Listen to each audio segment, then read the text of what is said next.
But it's pretty standard. Pretty standard you now. expect the Kazumi to be in top 8. Absolutely. And coming up right now is our match with JDCR versus Spooler. What's interesting about this is I don't think Spooler has ever played JDCR, but Spooler hasn't really traveled much until recently. Then the past 6 months he's been traveling a lot, repping Montreal, kicking ass in a lot of tournaments. Leveling up his game. Yeah, and he's one of the cool things about him is he's doing it all with Master Raven. He never switched. So he can play a Lee if he needs to, but he's a Master Raven player all the way. Character loyalty all the way. Now, JDCR, very familiar with Raven. He's played Tishimon many a times in tournaments. Fared pretty well in that matchup, so it should be interesting to see how he handles Spooler's style of Master Raven shenanigans. Well, JDCR is a really defensive player, right? He's calm and composed. Very much. He chills out. He doesn't really commit to too much, and he doesn't make that many mistakes. And so I'm curious to see if he's gonna, if he can handle Spoodler's level of shenanigans and normal play, right? Or if it throws him off. I don't think it'll throw him off. No. This is more for me it's a test of where Spoodler is at in his gameplay. Absolutely. Right? JDCR has proven himself, thousands of times over at this point. He's one of the best, if not the best of all time.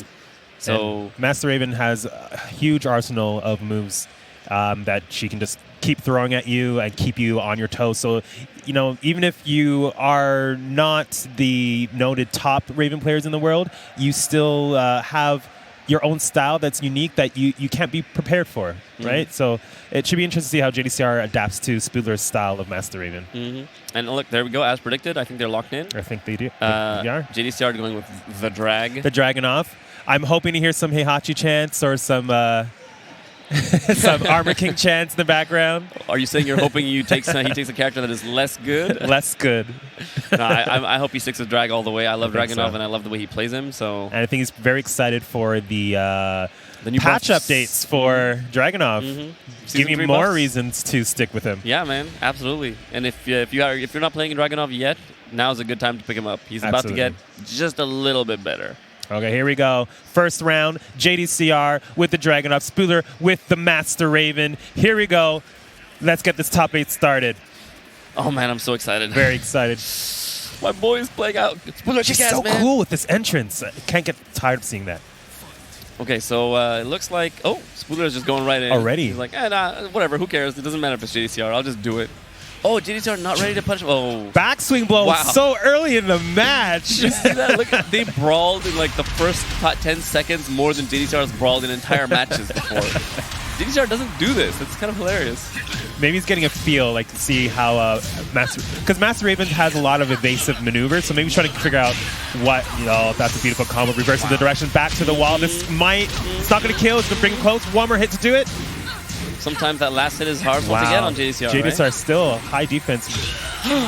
Oh, nice. That is a scary move to deal with. Is she going to finish it? Is she not? Exactly, is she not? So, nice job, Spooler. 1 round on the board. Looks like he's holding his own, man. Yep. The thing is, I think they roomed at the same place last night. They may have already played a couple of times. That's probably why they started out with a bang. Yeah. Nice duck in the down forward 1-3, but couldn't launch in time. No punish. Oh.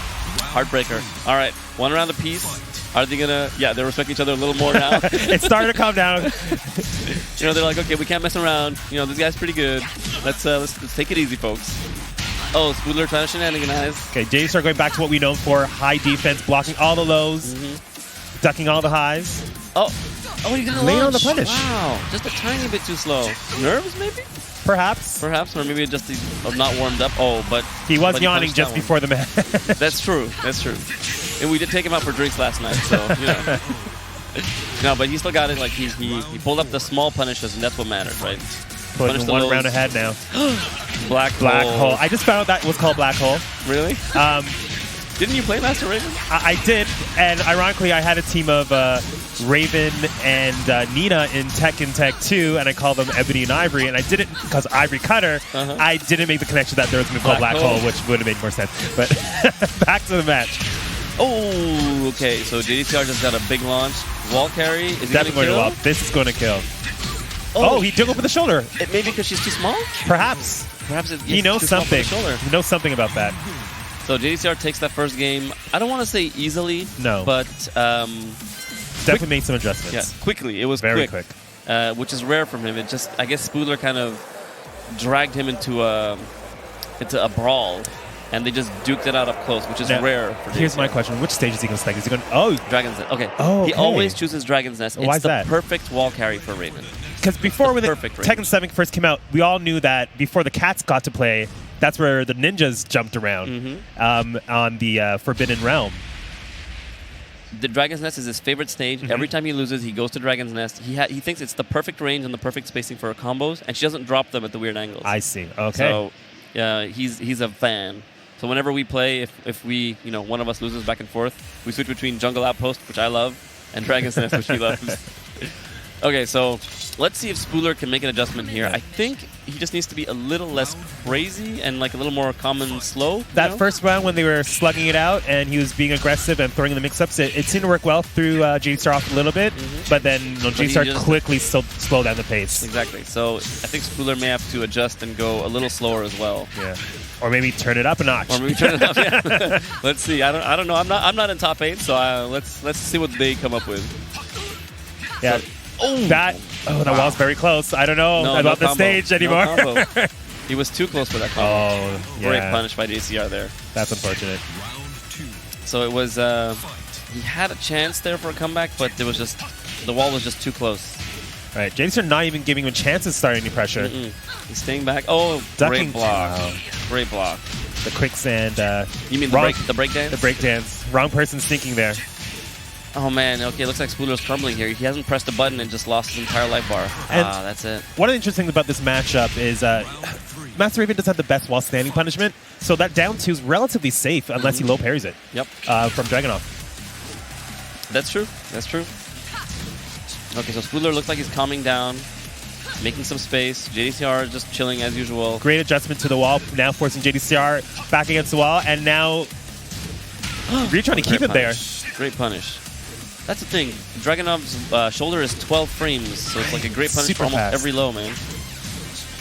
There are very few lows that are minus 11. Oh, that could have been a launch. It looks like JDCR's poking him away. Down 2 just taking him down. It's got to do something here. Gets the quicksand. What's he going to do next? Mix up. Going in. Little shenanigans. Are we going to see a rage drive? Yes, we are. Just a little far out. Oh, finished at that time. There's a whoa!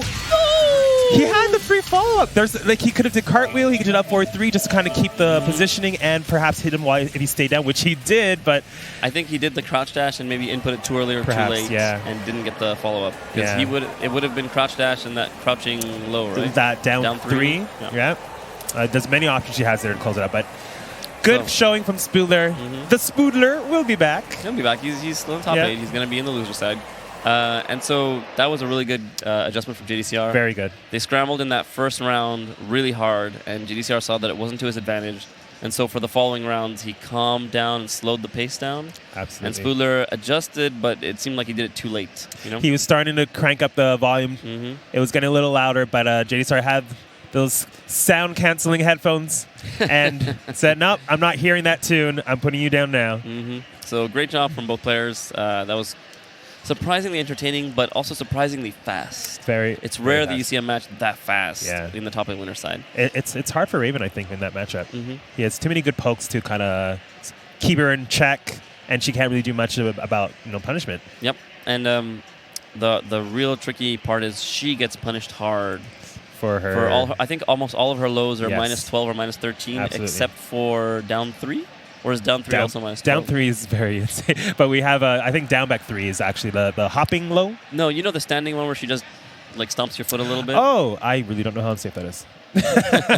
I'm pretty no sure one ever blocks it. So. Yeah, exactly. I'm pretty sure all of her lows are minus 12 or more, which means he gets a free shoulder punish. Yeah, she's usually between minus 11 to 14. Yeah. But up next, we have Speed Kicks going up against Alpha. And this is going to be hilarious because Speed Kicks plays Hwoarang. Well, they both play Hwoarang. Yes. But Speed Kicks plays a Hwoarang that is more, I want to say contained. He's very, very precise in the way he plays Hwoarang. It's not so free flow. It's very, very specific. He does the exact frame traps, the exact setups. They're always like very, very precise and careful. Mm-hmm. And Alpha is more like a free flow, like Yeah. aggressive Hwoarang, you know? I was playing him a little bit about an hour ago, and he seemed to make some adjustments from yesterday. He's still has that free flow, but he's really looking for those counter hits. He has some beautiful counter hit setups. I'm hoping we're going to see a mirror match here, kind of see who's going to jock for the advantage. Mm-hmm. I think we're going to see it. Are we? Do you think Speedy is going to switch to Steve or Jin? He's been doing that lately. It might happen. I think he's switching to Steve. I think he wants to avoid it altogether. I don't. And Alpha shaking his head was hoping for. He was hoping for the mirror. He looks defeated before the match started. I think Alpha was like, I'm going to prove I'm the real Hwoarang. And then Speaking's like, I'm going to take Steve, bro. I don't care. I know Hwoarang. I know what his tough matchups are. I'm going to go straight for it. And avoiding the mirror match, going for what seems to be a counter pick in what seems to be a counter pick to Alpha, right? The way he's reacting to the Steve pick, but hopefully he can shake it off, make the adjustments, and let's see how it goes. See what happens. I'm very excited. I know Alpha is really, really good. He's very hard to throw. He's got those young man reactions. He techs almost every throw. It's rare to see him eat one, and. Well, I know Speedkicks as well is really good at tech and throws, absolutely. so I'm curious to see these young men reactions. One thing definitely that we'll see from Alpha, that's different from Speedkicks Hwoarang, is he does all the throws. Every throw that Hwoarang has, you forgot he had. Like he has a two throw. Yep. He has a shoulder judo throw. You forget about these things. He uses it. He uses every throw that he possibly has. But right now, nice duck. Didn't get much for it, though. Hwoarang does have the best wall standing punishment, though. So it looks like Alpha knows how to fight Steve. And just as I say that, he gets clipped by two quick things. But he knows the frame traps. And nice punish. I mean, they both seem to know the match. Oh, wow. That was quick. He just ate the grab? That's surprising. I thought he would know about it. I mean... Hey, everyone gets caught by it at some point. Great punish. That was minus 14. Minus 14, awesome. Absolutely. What is the name of that move? That little flutter kick. I don't know. Let's call it flutter kick. Flutter kick, okay. It's up forward, 3+4, I believe. Well, he's going in with the mix-ups. Wow. Not letting... Double parry! Wow. It looks like he just... Wow, Speaking's left bar just evaporated. So you know that episode of The Simpsons where Lisa said, I'm going to start swinging my arms? And if you walk that's the match we're watching right now. And it looks like the kicks are winning. So is Speakix going to catch on to the way Alpha's playing? Yeah. So he knows the character. One of the things if you fight Steve is if you can keep him at arm's length, it's hard for him to get things started. He doesn't have any lows to open you up. Right. It's hard for him to hit a down forward 2 and back 1, which is, those are the scary moves. So and Alpha seems to be staying at that range. Yep. He doesn't look. He's not going. Oh, but Speakix finally caught onto the low. Is he gonna take him to the wall? Yeah. Get him closer there. Close enough for pressure, right? Let's see. He's keeping him out just at that range. He's not really. Oh. Right. And here we are. That's where Steve wants to be. It's the magic hour. Oh, no massage. He wanted to wake up. Yeah. Great job. And then of course catches him with the QCF1, which is a mid-safe wall splat. That's right. Super strong. Oh. Alpha went into that range, ate some damage, and now Speaking is going to run. Yeah, Speaking's now trying to, keep him guessing when he's going to come in, throw off his moves so that it whips, so that he can get in and get right into his face. Oh, tried to get him with the back one and did not reach. Okay. Oh, and Alpha. Oh, and now Alpha's in the lead again. Not ducking that high. It's kind of shocking. Right? Yeah. And so Alpha is again with the lead. Wow. Oh, that could do it. That's it. That side turn combo. No, Are we going to see some blue sparks? Of course. And then some pressure? No? The parry. The whiff with the running two. Great side There step. we go.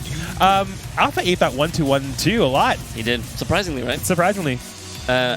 It's funny because you can always block it and you can see the mid and the low. So I guess maybe, I don't think he thought it was a mix-up. I think he wanted to press back. Absolutely. He expected a 1-2-1. He didn't expect the fourth hit to come out. Because 1-2-1, I think, transitions to... Flicker. Flicker, I think. No, duck. And duck. Oh, he can do flicker as well? I think he can do both. Oh, he can do both. That's hilarious. I know he can do duck. He can do everything. He's Steve. He's magical that way. That's true. Sticking with the same stage, sticking with the same character. I expected a change. I thought at least something. To Hwoarang, man. Okay, so we're back. That's super fast. And again, a really fast-paced game. Right, pushing speed kicks back. Pushing Steve kicks back to the wall. Steve kicks, there we go. That's his new name. That's his new name. Kicks. Whenever he uses Steve Fox, Steve kicks. Oh, okay. So it looks like Speakix is catching on to Alpha's running up down back threes, and he's stepping them the right way. He's doing that stair stepping to the right, making sure he whiffs. But there it is again. He hits the grab again. Yeah. Surprising. And it's surprising because there's no other grab option off Flamingo. That's right. He does forward 3, which forces you to have to break it. When you block it, you can't duck. Sometimes I forget that and I eat it too. Maybe that's what's happening. Maybe that's it. He's probably expecting like this. It's a very the classic strat. Yeah, but Speakix has already poked his way back into the lead here. Yeah, and now he's just holding his lead. Again. He's just chilling. He's like, I'm just gonna stay back. Oh, he didn't fall for 1-2-1-2 again. Okay, here's the. I'm scared. I'm scared when you push these many buttons against Steve. One back, one. Oh my gosh! With 4 seconds left, the skyrocket.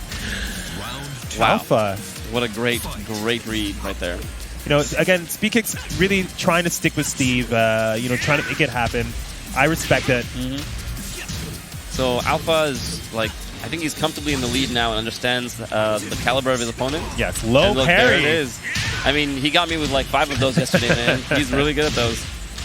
So he doesn't go for the full wall carry. It set offs for damage and then Oki. Wants that frame advantage on the wake up. Steve Kicks doing good still. Only they're like sort of tied with their life bars. You know, now they're both kind of playing the spacing game. It seems the issue for Speak is trying to get in and get anything started. He's been backdashing a lot, stepping right, but nothing, not pulling trigger. We haven't seen there's the trigger. He pulled it. Nice job. Is it enough though? No, not quite. Oh, beautiful backdash to bait the toe kick. Nice job on that one. That was a great punish. Great awareness. He's on the board. Okay. So I don't know. I'm not sure what's going on here. Oh, another low parry. Wow. We haven't seen much in back once though. From is he holding back until he needs it the most? I think he may just not be at the right range for it, or Alpha is just doing strings that you can't interrupt with a back one. Right. But it looks like Speedkicks is comfortably in the lead now. And there it is. 1-2-1. You eat a flicker 1-1. Do not press again. And Alpha got a little antsy, press into the 1-2-1, and very now quick round. Speedkicks in the lead, man. Oh, there's the back one. He's starting to pull it out. Yeah, I think he was waiting to sort of get a read on his opponent's timing before he started throwing them out. That's a good idea to now that he's got size the up your down. opponent. Yeah, but Alpha changed it. He goes in and just went for the grab instead of some guaranteed damage. I think Steve Kicks knew about that grab. We're just gonna stick with that, Steve Kicks. I just love it too much. Oh, the back one. Back one. He was waiting for the right moment. I think you're right. Fakes the unblockable. So it looks like Steve Kicks is sort of coming in now. You know, getting. Oh no! Gets the overhead. This is gonna be big damage. This could kill. This is gonna kill. Wow. Okay. One more round. One more round, and Alpha can take it. Okay, down for 2 to start again. Gets the parry. He doesn't get anything off of that, does he? That's the guaranteed. It's just 4-4. Just 4-4. Yeah. That's sad. That's really sad. He's had this for years, and still they can't give him something a little bit better than that. I mean, Beck had. Duck. The stomp didn't launch, but while standing 2 from Speed Kick is going to take it to the wall. This is going to be Oki. And Alpha shaking his head, unhappy with that, and that's the punish that cost him the game. Yes, we saw a read there. Now, are we going to stick with the same stage? He had the punish. He had the opportunity to close it out. He ducked the stomp. Speaking, finished the string. Didn't pull the trigger. It's hard again. Horong. He's not a conventional while standing punishment for launchers. He has to go into a stance. The up forward. Up back 3-3. Up back 3-3. Yep. It's not the easiest, so it's hard to be aware of those things. But I think he because he got a side step up 4. What he actually did was up forward neutral 4, and he got a side step 4 by accident. Oh dear, yeah. He went for max damage, and sometimes you should go for less than max damage to get the looks like we punish. love this stage for both players. Yep. It must be like a Horong thing. I think he gets the wall really quickly, so he's happy. Horong players love this stage. Maybe that's just what it is. Steve Kicks also likes the stage, even with Steve. Even with Steve. No low parry on it. Oh, it's not like the Steve junkyard. But you know what's funny is that doesn't launch anymore, so no, it's not only so counter bad. hit. Yeah, it's not so bad.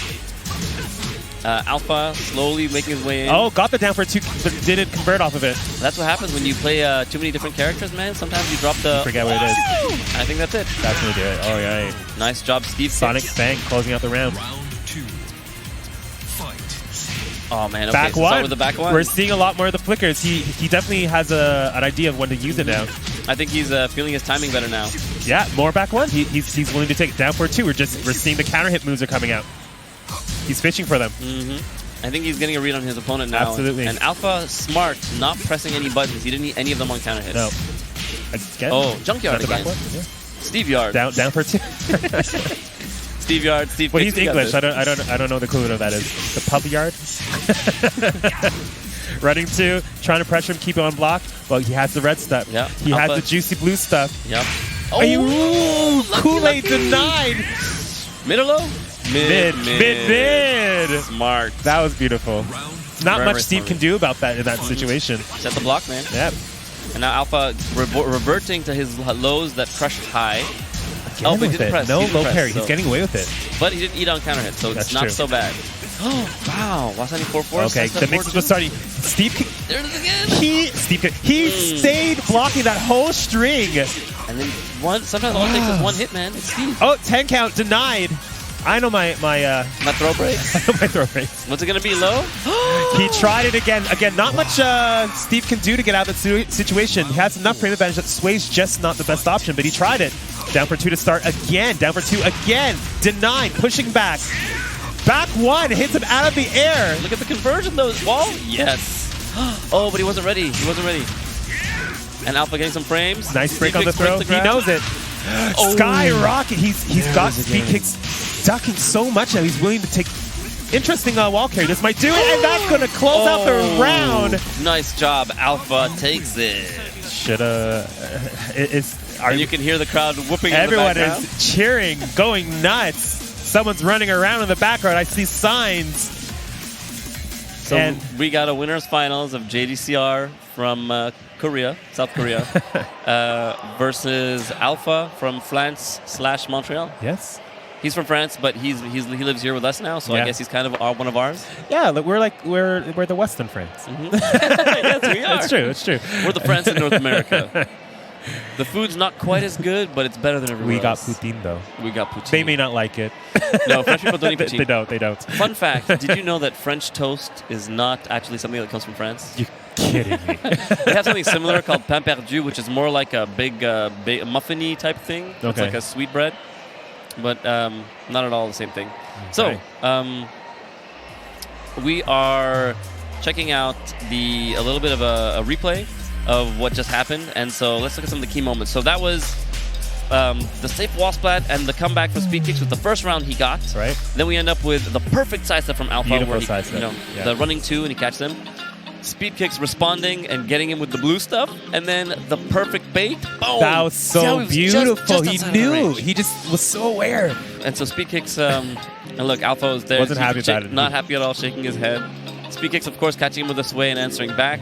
And then we This is got the closeout. our closeout last round where he catches him. That's Yeah. the first time he did that move. Absolutely. And the best part is he he was so happy with that. So, the first time that the round leading up to it, he saw speed kicks, which just he stayed ducking. He just stayed ducking until like show me a reason to stand. And he did with a skyrocket. And he's like, okay, now I'm gonna go back to the low. I'll finish out with it. 2 Very good skyrockets. stuff. That was Absolutely. fantastic. That was really impressive showing from Alpha. Great adjustment, great job. Yeah. It seemed like he was in control most of the match. Even when he lost, he didn't seem like he lost because he was out of control. Sorry, he didn't seem that he lost because his opponent was in control.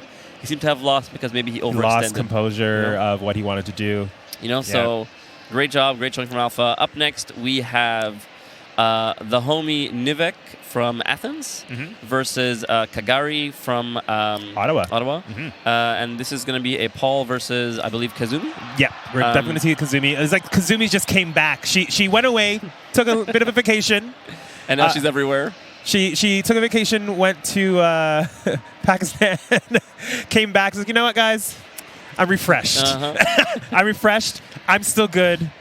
The Kagari, the Kazumi army. The Kazumi army coming full strength from Japan and Pakistan. and Revived by Take and Arslan's amazing performance. Absolutely. So now we're seeing her resurging, but we'll see what happens season 3. Come Monday. We'll see if she sticks around. He actually eliminated me from the tournament, Kagari. Oh, wow. Yeah. Okay.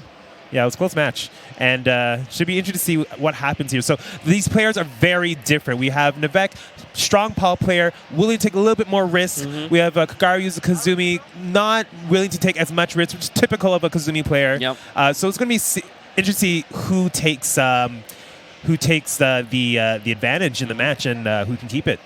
I feel like in this particular matchup, I know a lot of people don't believe this, but I believe Paul has a slight advantage in this matchup. I believe Paul has a slight advantage in every matchup, but that's just me.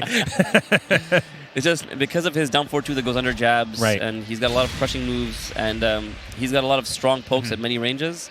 I feel like he can play the brawl game with Kazumi quite well. Well, on the same note, Kazumi has a very good sidestep, very strong down forward 1, which can make it hard for Paul because Paul is still a bit linear with some of his moves, especially with that down forward 2. Yep. So, I'll start with the back 4. Kagari not pulling the trigger on his 1-1-2, even though it hit. Surprising.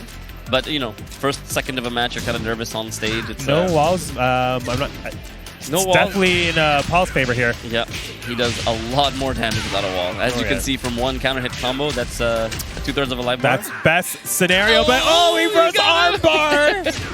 And with the hop kick, hard read, I'm going to just finish you off right now. It's like we were saying, Nivek likes to do those hard reads where he does hop kicks and shredders. Wow. And forward 3-4s. Yeah, he's just going just mauling. Okay, gets the whip punish. I think he's maybe not afraid of his opponent. He's saying, show me to be afraid or I'm just going to murder. Wow. It's unfortunate because, Kagari's getting him to whiff, but he's not whiff punishing. And you don't get much with Kazumi, but you still get some decent damage. And that's what if you're a Kazumi player, I'm expecting you to do. No punish. Down forward 1-2. Could have done it right there. He didn't know the range. That's -14, but just too far. I think down forward 1 is the correct punish there. Down forward 1-2, absolutely would be the optimal punish. 1+2 probably would have whiffed at far range. It's one of those funny things about Paul is his shoulder is -14, but the range is odd. Are we going to break this? Armbar, knows how to get out of it. That's good. Okay, Needs to get something started. Ooh, what a great block. Yeah. I haven't seen one down forward 1.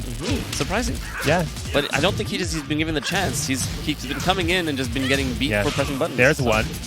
Okay, now he's trying to position him, trying to bait him out with something. He's playing the slow Kazumi game. Yep. Let's see if it works. Reverse hop kicks. Nivek, that's not a mistake. That's on purpose. He likes to do that. That's an ad attack. That's some old ad attack. Again, the up back threes. You're right. Yeah. See, he's getting him to whip, but he's just not getting the punch. Okay, spends the Tony the Tiger. Oh, nice job. So Nivek catches him on the way in, shuts him down. That was all Nivek.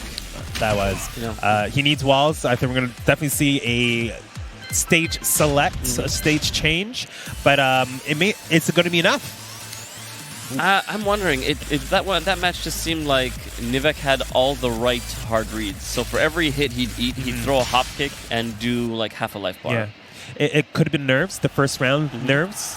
Let's see if the guys adjust. Let's see if Kagari adjusts to Nivek. I'm curious to see. I can't get a read on what he's thinking. If he's feeling lost. If he's just Did he choose the Violet System stage? What an odd choice. Does Kazumi have enough wall carry for this stage? I don't feel like maybe on a low parry. Yeah, I don't feel like she does have enough, but we'll see. Yeah, maybe he knows something we don't. I'm shocked. But hey, you know what? Arslan, I think, picks the stage when he uses Kazumi too. Oh, that's true. He did take the stage a lot versus Nii. Interesting. So then, maybe Kazumi players know something we don't. Yeah. So, both players kind of taking their time, respecting each other a little bit. I like to see him just running with the down forward 1s. He's starting all his pressure with a run and jab, just trying to make sure he's there before he starts his mix-up. But, okay, no punish there. Could have punched a little bit harder, but it's okay. Down forward 1-2. Gets the overhead. Now's your chance to go in. Really start... throw that tiger. Throw the tiger. Let's go. Okay. Eat some frosted flakes, brah. Oh, nice running 2. Yeah, I want to see that. That move has a really cool name. Can't remember what it's called. Oh, what a great grab. See, that down for 2 is whiffing. What can we do with that? Looking for the magic 4. Breaks the right throw. Good stuff. Gets the low. Down for 2. But he's looking for that down for 2. He really wants to finish it off. And Nivek overcommitted just a little bit there, giving Kagari the opportunity to punish. I just want to see some down for 1 harassment. Yeah! Yeah! There we go. And that's the classic Kazumi. Down forward 1, low, and back 2 if you sidestep. Yeah. So this match right now, okay, so now he's trying to push. It looks like Kagari's really taking the lead. What a great punch to the knee. I thought she was still in the air, but it looked like she was still in the air. Oh, nice confirm on that back 1-2. Ran up back 1-2. On the wall, man, if you eat it. Oh, the classic. My God. That's one of his favorite moves from Paul. You don't see it so much from Paul players anymore because he has the court circle forward 3, but... That's the classic. That is the classic. And Nivek starting the game with sending him to outer space. Spirit Bomb is like damage. Look at that great wall carry, man. Half-life already gone. Again, tracking move at the wall and trying to lock her in there. Down for 1. Goes for the throw. we haven't seen much Magic 4s either from Kazumi. It's surprising. Yeah. It seems like he's playing her a little bit too reserved. Too reserved, I agree. You know, I'd like to see a little bit more variety in the moves. Yeah, you got to set up a lot of pokes to see where they're going to attack. So now you know where to hold back, where to throw in the counter hits. And Nivik is not having any of that pressure. He just throws out the shoulder and gets out of dodge. Yeah. Oh, that's the 2 grab, no escape. He's been doing a lot of 2 grabs. I think he tried all of the grabs to see which one Nivik would eat, and then he's just throwing that one out until he dodges it. Yeah. Again, jab to... Wow, okay, so they're kind of... Okay, we're getting mixed up with the throws now. Yeah, Kagari throwing his own throws out now, hoping to sort of... Running 2... Oh, first one we saw of the day. Great. Another one. It was almost like a perfect whiff punish, too. Great timing on it. Now, Nivik definitely going to be fishing for a down forward 2. Oh, there it is. This is not what you wanted. Happen against a Paul player where he has rage. What was this? Side combo. Oh, and the roll. Boom. Look at the damage. Oh, but I got something for your choice. No. It was in time. I don't know if that would have survived the hit. I think he got him right on time, man. But very, very interesting from Nivek. A great combo, which almost killed, but not quite. Kagari now getting comfortable with the running 2s. Yep. Trying to put some pressure from far. Nice duck on the down forward 1-1. Kagari not really pressing too many buttons, taking his time. I think he's got an understanding of how he wants to play this match, okay? Doesn't pull the trigger on the 1-1. Doesn't hit check that much with it. Yeah, just this one single one. I think he's just using the fear of the 1-1 more than the actual move. It's kind of strange. Yeah, because... Nivik just doing it. I feel like we're going to see another one. I think we're... No! We got a low parry those. Oh, the texting! Please launch it! Oh, my God! And... great job. Wow. Yeah, I don't think he felt...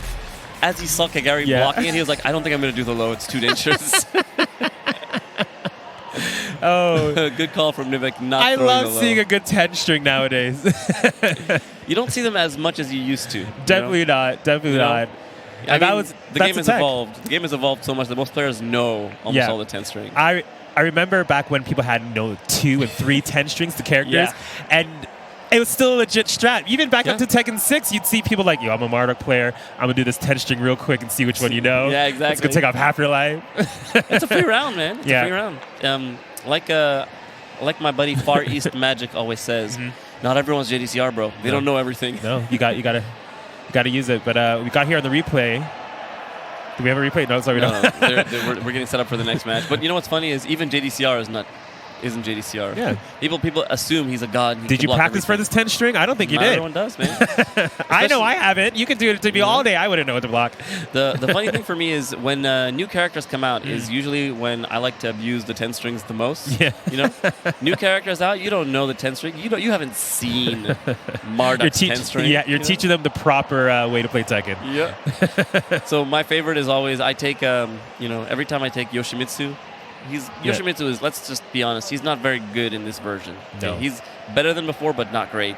But a lot of players, as a result, don't know him and aren't familiar with him. And so you can get away with throwing his unblockable 10 strings and getting some free damage very randomly. So, next up we have Mindwolf, Toby, a Montreal player. He's on the left, and we have JH Max Ninja on the right. That's right. Mindwolf, Lars player. Again, rare to see that. We see more Asuka players in top 8s, which is what we're going to get here from Max Ninja, I'm pretty sure. But yeah, Lars player. I know the Lars army is very excited to see Lars in the top 8. Yeah, and they're excited to see Lars buffs. He's finally getting the buffs. He's getting the buffs that he needs. I mean, I don't know if the ones he needs, but he's getting the buffs. It's the buffs that we want. It's the buffs that we want, exactly. It's not the buffs that we need or deserve. He's getting buffs, and it's kind of rad. I'm glad because, the hashtag Buff Lars has been around for God knows how many years. Can we get... Every time I hear it, I shake my head. At first, it was a joke because Lars was broken, and then it was legit because Lars was whack. Yeah. So... the Buff Lars army. I always say, no, sorry, Lars, for not going to like what I'm going to say. From the days of Tekken 6, being able to do whatever you want, whenever you want as a Lars player, to going to, I have to play solid. No. I can't. Why? Buff Lars. But no, he's still a good character. You just got to be really patient and poke heavy, which we're going to see from Mindwolf here. Names are backwards, but we'll fix... No, they're not. I'm backwards. So, Max Ninja, first move, down 4-2, just throws it out and sees what haappens. Still Why got not? Complete combo. Oh, Not a good punish, but it's okay. Yeah, Asuka not the best with the while standing punishment, so that's not too bad. But if she low parries, it doesn't matter. Wow. Mind Wolf does not take the throw, and that's the first round. First round. Mackinger not trying to let anything get started from Lars. Once Lars gets to play his game, crushing the high with the sweep. So let's see. Mind Wolf got his damage. Is he going to stay back? Nope. He goes in and eats a hit. Ooh, now I'm sure that 443, that tracking launcher on counter. Nice sidestep on the unblockable. Wow. Goes in with the entry and drops the combo. No. Come on, man. Oh, cans. Opening a can of disappointment and despair. This is just a bunch of drops into one combo and death. That's the second time Mac Ninja gets one hit into death. So is Mind Wolf going to pull himself together and get some composure going, or is he going to keep falling for the launchers? Okay. Get the sidestep. What is it? Sidestep 2? 1? I don't know the one. Asuka? No, Lars. Oh, I think it's sidestep 2. Sidestep 2. Again, I don't know if that move's getting nerfed. Is it getting nerfed in Season 3? There was a note about it. Falls differently. I don't know what that means. It's a system change. Oh, and that's it. Mind Wolf hesitated. Was a bit afraid. It looks like he was nervous. Yeah, I don't think he did. He didn't really do much that How game. much Asuka experience do you think he has? A lot. A lot? A lot. He knows the match inside out. I think he's just kind of nervous being on stage for the first time or the second time. That's true. He was a bit nervous yesterday as well when he played against Alpha. He just threw out the sweeps over and over again. I see. And I think he's like slowly pulling himself together. He's a bit nervous still. Great player. Mind Wolf is a great player. Yeah. One of our favorites in Montreal. He refuses to switch from Lars, despite the character's glaring weaknesses. He refuses to switch. Character loyalist. We're like, that's cool, man. You want to play him? You just gotta become solid. And it's a good thing because it has made him quite a solid player. He's got good defense, good low parries. I feel like this is his first time on a big stage. He's never been to a major before, so especially at DreamHack, where we're inside a giant stadium with fans in the bleachers. If you guys can ever come to DreamHack Montreal, definitely do your favor. Make that trip. It is an incredible experience. It really is. Beautiful venue. You know, the venue is gigantic. People are cool. And okay, so it looks like Mind Wolf chose this stage. I think so. Oh, for Lars, definitely. Lars, yes. He can definitely take you to wall to wall. Wall to wall and break the walls, and he can go into outer space. Oh, you didn't get to see that last time. And I think he can do that from stance. Right? Oh, wow. That nice was job. an adjustment. First round, very quick first round, going to Mind Wolf. So it looks like Mind Wolf is getting his flow back. He knows that Asuka doesn't have really good crouch punishes. Oh, could have punched it harder, but still got something. As long as you get a punish, it's fine. Just don't drop it. You know? Especially in a tournament, just make sure you get a hit in. Because every hit counts. Any damage is better than no damage, that's for sure. So Mind Wolf being a little more careful now, not going in as much. And of nice course, ready sidestep, got the arc blast, but she was still in the air. What a shame. It was the right punish. Oh, another arc blast. Again. Now he's just blocking, hanging out. Oh. Ooh. I do like the orbital, though. Oh, no, he drops it. He could have got a wall combo.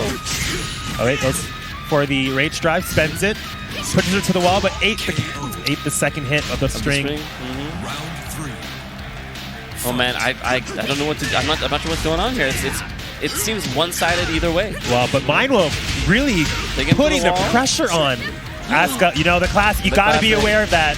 And you know she's gonna. Oh, she catches him. And that's his wow. whole life bar. That just turned around really fast again with the 3+4. Gets the rage drive. She's back turned though, but that's the combo. He's got it. Woo. Mind Wolf almost dropped the soap there. This is a slugfest. Another counter. Great you counter. got three options here: either chicken it, elbows, or shoulders. And Mind Wolf unfortunately got up with a kick and ate the forward two. But you know what? He's cool. He's just I'll do it. Gets another sweep.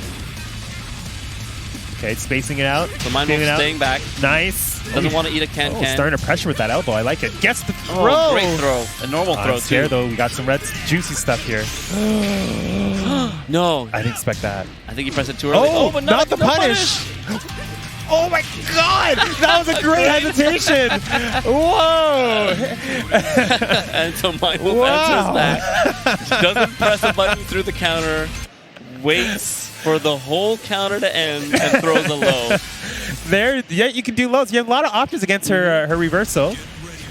You're just not supposed to press a mid or a high that isn't an elbow or a knee. Right, and if you do, you better make sure you're going to chicken it. And Lars has a lot of knees and elbows, so I'm surprised he didn't throw out like a down forward 2-1 or a down forward 4. And for those of you who don't know what chicken is, for newer here, chicken is when the person who tries to reverse, the stick of their arm, they reverse the move, but you can reverse the reversal by inputting forward 1+3 or forward 2+4, depending on the limb that you use. And that will reverse the counter. And you'll hear the announcer say chicken. Oh, does it still say chicken? Yeah. Yeah. Chicken, and you pull your arm back and punch the other guy in the face. Yeah. Oh, Max Ninja with the counters again. Okay, no and this walls. time, Mindwolf stays down. Good job. Ooh. Yeah, I think Max Ninja realized that Lars on a wall is just mad damage, and he has way better wall carry than Asuka. So. And I think his only answer was to counter him. Yeah. So gets another counter hit. Hitting the string again, but nice great sidewalk. Gets the arc blast. Can this finish? No, he's going to go for the rage drive. Those big damage. Going to go for the Oki. Yes. And then plus frames. Oh, I'm scared. Oh yeah, that's the poke, man. You got to be ready for that. Mindwolf taking 1 round lead over Max Ninja. So, oh no, he twitches. He twitches on the second hit of the string. Looks like Mindwolf is twitching quite a bit. A nice block on that. Another down for 1-2. No punish on the back 3. Nice punish that time. He waited it out. It was working up until that moment. You know what? Up until that moment, and then he gets the launcher. Yeah, we're going in here. No walls, no problem. But he takes the grab. The adjustments from Mindwolf right now, I didn't think that was working against him. Oh! 2 antsy, and he went back in when he didn't need to. Oh, and he did spend the rage drive too. He wanted the pressure.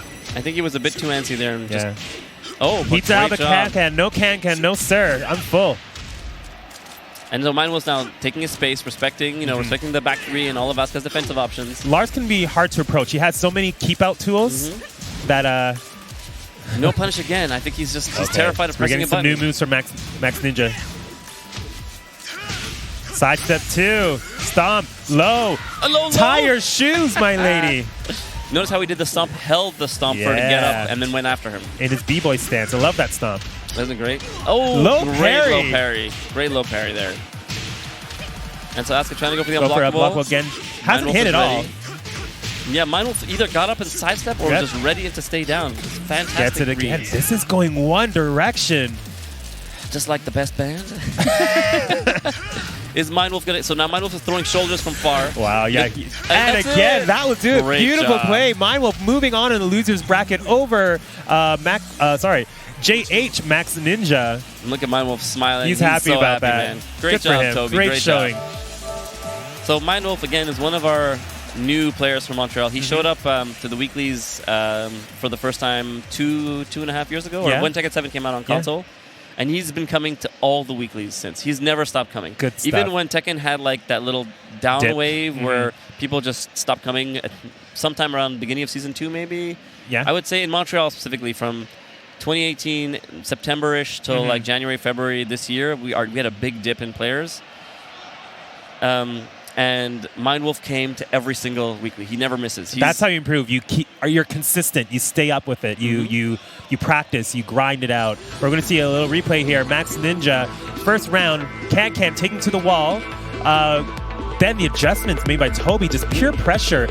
Look at that. Plus frames into low. And this is the best part. Gozer holds the counter, sees it, goes for the low string. And Toby like smiling like, oh my goodness, that was crazy. If there's this hold the stomp, it's a low. Gotta get that B-boy stance in there. I love that. And there's he ends it with the 4-4-4-3. Good stuff. Giving him props and being a good sportsman. And Mindwolf really a great player. In fact, we've played a lot at weeklies, and I have beaten him in every single weekly we've played at. Yeah. And yesterday at DreamHack, for the first time, he beat me and put me out in losers. Oh my gosh! And I was so salty, but so proud at the same time. I know that feeling. But good job. Yes. But good job. For us, like in our respective communities, we're kind of the gurus, the teachers, and when our newer players, students, so to speak, take us down in a tournament, that feeling of pride and despair. It's that mix of ego where, I'm better than you, but also they're putting in more time than us, so they deserve it more. They're doing the work. So great job, Toby. Yeah. You totally deserve being in top 8, and absolutely. He's guaranteed 5th place now. Yeah. So I'm really he was really hoping to make top 8. Yeah. So the fact that he already made top 8 was enough. And now he's 5th, so it's just icing on the cake. Icing on the cake, absolutely. Get that cherry on top. Get to that top 4 circle. I really hope he makes it to top 4. I hope so too. I'd love for him to play against any of these killers. Any of these. Nivek, speed kicks, alpha, and GDCR. It would just be great for him. A great experience. Up next we have speed kicks. We're locked in here. Nivek. And so speed kicks With going the back ball. to his Jwarang. Oh yeah, maybe. Remember in Tekken Tag 1 when they were like, Jwarang? Well, I remember calling him Bob. Yeah, that's true. Back in the Everyone old called days. him Bob until We're that old. Until Bob Richards appeared. Until the Bob actually existed. But for a while, I called him Bob, and I called Bob Blob. So that was how I differentiated. Yeah. All right, so we got Speed Kicks playing his classic Jwarang versus Nivek, and you see Speed Kicks sponsored by Panda Global. Yep. Nivek sponsored by no one. So if he's not sponsored, someone to sponsor this man. He's very good, and he's a Paul player. I love Paul players. So nice sidewalk, but that follow-up one still caught him. So let's see. They're both playing kind of defensive. Yeah. It's surprising for Nivek because he's like more of an aggressive player. Whoa, really taking his time. nice spacing, gets the corner back 4. And he Eats pressed- a he counter pressed the hit button. He pressed through the all button. the string. This is going to be hurt. That wall damage is so ridiculous. It's so delicious. What are you talking about?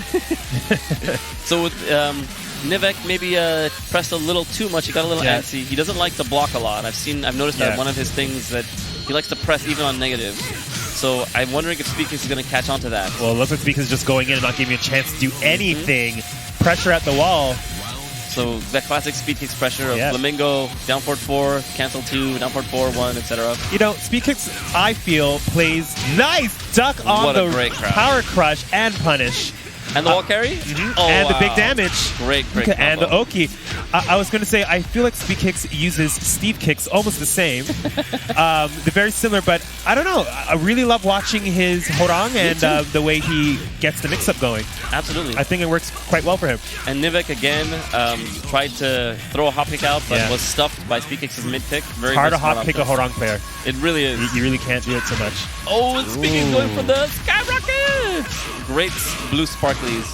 Not enough wall carry though, so he goes for some. But gets the wall bounce. This is enough combo. This is enough damage for sure. That's going to finish it. off the tracking move. Wow. 3 quick straight rounds on the board for Speed Kicks. I don't think we should call him Steve Kicks anymore. I think he's definitely a Hwarang player. Yeah. I'm hoping. It sucks because Nivek is my boy. He's a Paul player, and I like the guy. But if Speed Kicks wins this and ends up facing off against Alpha sometime later on, I really want to hope see- the Hwarang mirror happens. I want to see Fingers crossed, bro. kick back and forth. Me too. I want to see them spam each other. That's my favorite. I love Hwarang. I think he's such a delicious character. And right now, I feel like he's a perfect mix of aggression and defense. Yeah. Like he's got enough tools for everything. He's not broken with any of them, but he's got enough good tools that overall he's a strong character. Yeah. Oh, we're getting a switch though. We're going to get an early kick match with Katarina versus Horang. Nivek. I didn't see this coming. Me neither. I mean, I thought you were my boy, man. You betrayed me. Paul just couldn't get the opening that he wanted, so maybe he's going to have to create one with a little bit faster counter hits. Yeah, 4-4-4s, down forward 1s, etc. Yeah, standing 4, we're going to have to see a lot more high crushes, I think, from Speed Kicks. But then again, we have the Flamingo stance that can avoid it. Speed Kicks definitely does his homework, so I'm pretty sure we're going to see that. It, yeah. Just like when you saw him do back 3-2 versus the back 3-2, he was doing a Flamingo. Already starting off with a Flamingo, but low counter hit. Nivek just throws out the big low. Again, he's right away. He's going with the Flamingo, trying to avoid the Magic Force. Yep. So the problem here is that Nivek, if he does win this match, is locked in with Katarina. That's so right. Hopefully he's got enough move. matchup experience that he can play her against a lot of characters and not This is just very Jwarang. different. Very different gameplay from Nivek with the Katarina switch. And Speed Kick's not eating not escaping the grab. It looks like he's afraid to approach because he knows Katarina's so dangerous when you're on the way in. In that sense, he's kind of like Brian. You die when you go in. That's right. But once you're in, you're okay. But when you get in, that's the dangerous part. And not when you think of it, like when you wow, down forward 2, interrupt, taking to the wall, not gonna get much with this. But we're gonna get we're gonna see the rage drive. No, yes we are. Misses the low, still gets the frame advantage. And keeps them locked down. Great job. I was going to say, for a player like Nivek, having a Paul and a Katarina, which almost seems like he's more defensive with her, as he is with his Paul, which is not what you expect. Not at all. You kind of expected a little bit more the opposite, but with the characters. But it's a good balance to have if you need to switch a character out. You can play Paul for aggression, and you can play Katarina for more defense. That's right. Because she just needs one hit and one combo. Are we going to see Magic Foot? No, we're going to see a low. No, he was waiting. I think he knew not to press into the Flamingo. Oh, backslash. Great conversion. Oh. And he's trying to get some pressure that's in. minus 13. She can definitely do lots of damage with that. That's it. I think this Katarina pick may have been a mistake. It started off well, though. It's not over yet. Let's see if Nivek can adjust like 2 rounds down and not let it get to him. Oh, no. This is going to hurt a lot. Great conversion. And now back turn for the setup. Pressure. It's kind of, when you think about it, from Tekken 6 and Tag, that back turn setup is actually nerfed because he used to get a whole string and then the mixed up for the death combo. Not anymore. Not anymore. Now he's he's down gonna 3, down 3-4-2. Yeah, getting guaranteed damage, but it's going to end quicker. Yep. Nivek's still in this. So Nivek, he just needs one hit. He's trying. He almost, if he pulled that trigger there, he would have got the launch. Yeah, but it was too dangerous. If he had done it and it was blocked, he was dead. Yeah, definitely. Oh, it gets the magic 4. First one we saw. This should be enough to kill, actually. To the wall? Yep. It's enough. He killed him. Kick. And Nivek is back on the board. I was so heartbroken when they took that away from Leo, but they gave it to Katarina, but now no one has it. That's true. If you can't share, no one gets to have it. And so Nivek back on the board with Michael Murray. Email Michael Murray. You can't play him nicely. No one's going to get to you. Is it okay? Now, here it is again. Carry. Oh, the wall was too close. And so Speed Kick's getting the perfect punish into a mix-up afterwards. Wow. Let's see. Oh, he ducked and stood right back up into it. Goes for the Oki. This is not looking good. Oh, great wow. job from good. Speed Kicks, and Nivek is eliminated. Speed Kicks moving on through the loser bracket. We're going to see Speed Kicks versus Mind Wolf. That was a really great play by Speed Kicks at the end. He threw the down back 4, and he was like, just in case it gets blocked. Yeah. Tick, tick. Yeah. You know, the Flamingo forward 4-4. And if you try to do a while standing move too early, you eat them. So in fact, the proper response is to hold that crouch. Yeah. Either let them whiff and do, or just stay down and do a low, or a quicker mid. You want the damage. When you're down that much in life, you want the launch. Damage. Yeah. And Speed Kicks knew, and he killed him for it. So great read by Speed Kicks there. Very smart play. That Katarina pick, I would say it would have worked if he had been more ready, because like it seemed like he needed 2 rounds to adjust to playing Katarina versus Swarang. Yeah. And once he got his bearings in the 3rd round, he was back in, but by then it was kind of too late. It looked like he, and Speed Kicks read it, that once the Flamingo mix-up started in his face, he didn't know what to do. He was just frozen. Yep. He wasn't sidestepping. He wasn't backdashing to kind of relieve a bit of the low hit pressure. It became an issue. So he's probably going to go home and do his homework. But next we have I was wrong about the next match. It's the Spoodler. Spoodler versus Mind Wolf. So these guys are both Montreal players, teammates, friends. They play every week at the weekly. Yes. Usually Spoodler gets the better of him. And Spoodler is, one of our best. So I'm kind of curious to see what'll happen. Maybe the main stage may give Mind Wolf a power-up. Maybe his win against JH Max Ninja. I think it has been giving a bit of a boost. The major bump he's getting on all his gameplay. And so here we have good guy Alex Chin jumping in and giving Mind Wolf the assist by plugging in his controller. Alex Chin is our bracket runner for this tournament. So shout outs to Alex Chin, a.k.a. MTL Spider. Doing a great job. Thanks for doing a great job, man. Yesterday and today ran super smooth. We had a great time. We had enough setups for casuals, enough setups for games. Shout outs to Jabali for helping bring FGC homies DreamHack to Montreal. Shout out to DreamHack Montreal for being such a great tournament. The best way I can describe it is if you went to EVO this year and you got tickets into the theater, that's this experience here. There's lights flashing everywhere above us. There's spotlights everywhere. There's flashing lights.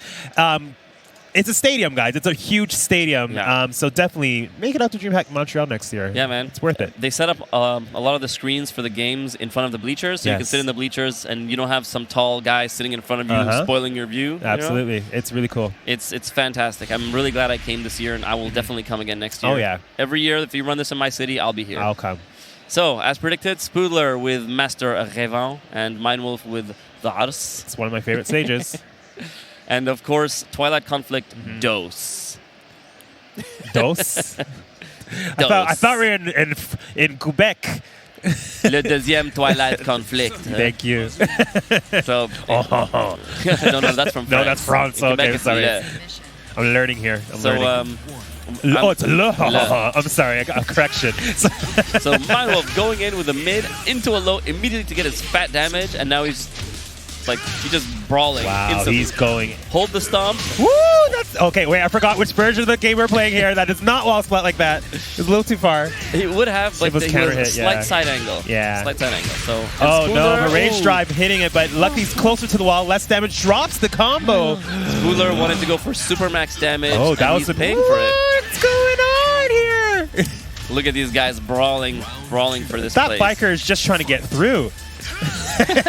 You just see these guys brawling in front of him. So it's interesting seeing Spooler brawl against Mindwolf Mindwolf's because playing they do so this well. every week. And No so break on the one throw. I'm wondering if Mindwolf has been doing his homework on his friend / teammate. Oh, that could have been a that launch, could've been but a launch. still, again, any damage. Better than no damage. And with Lars, he can keep you out. And, need counter. So block the black hole, but no punish, but he blocked it. That's what's important. Blocking back holes is important. I agree. Ooh, good job, Mindwolf. Good job, Mindwolf. That's 2 quick rounds. Yeah. This from the man who... And now the side step There two. it is again. Bad B-boy boy stance stance. stomp. Bad boy stance. Bad boy stance. The Mindwolf stance now. Has Spooler done his homework? Because the way Mindwolf is playing right now, so much confidence, going in, mixing it up so well. Oh, Just going for it. Come on!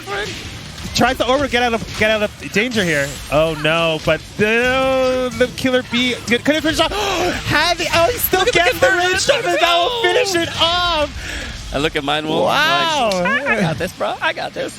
At first, I thought he dropped the combo, but he picked her right back up, went into the range drive. Now watch Dragon's Nest. Dragon's Nest. And what's interesting here, see, as predicted. What's interesting here is I think maybe Spooler may have walked in a little bit overconfident because he's played against Mindwolf so much.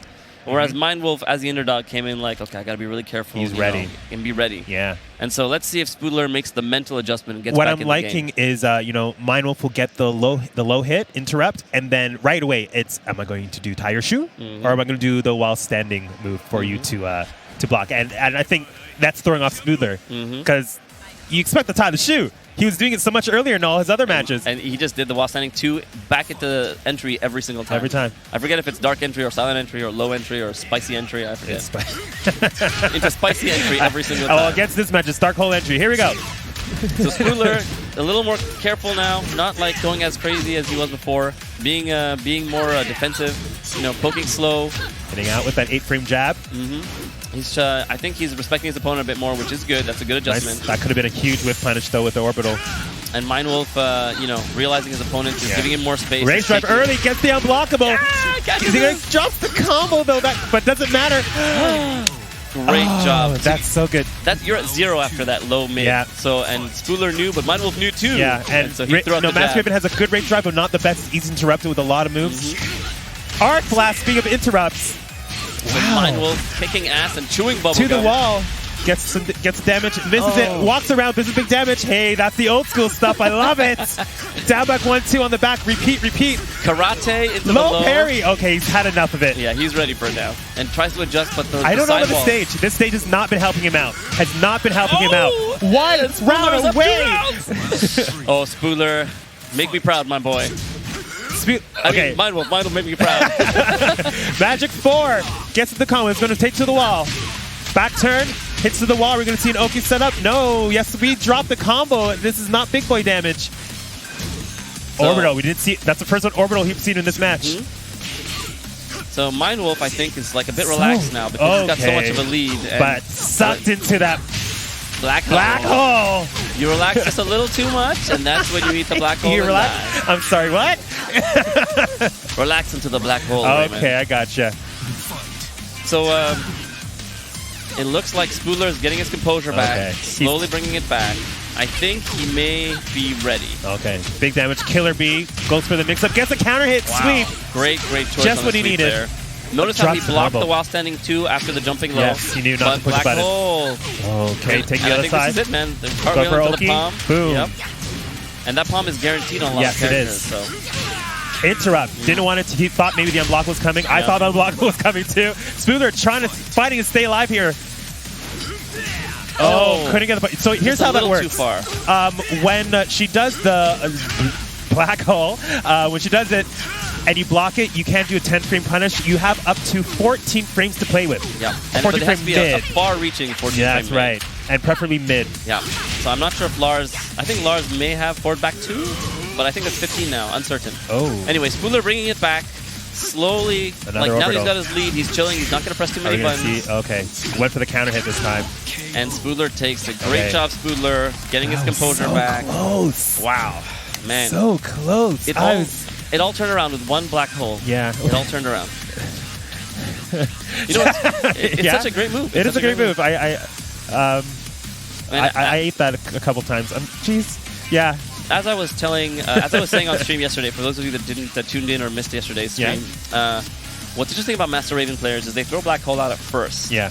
Just to see if you'll eat it or not, or if you punish it or not. And then once they notice you're blocking it or you're punishing it, they stop. Yes. And the mark of a good Master Raven player is that as time goes on, if they realize you've forgotten about it, they bring it back. Oh, yeah. And that's what happened here. He stopped using it, I think, after the second round of the first match.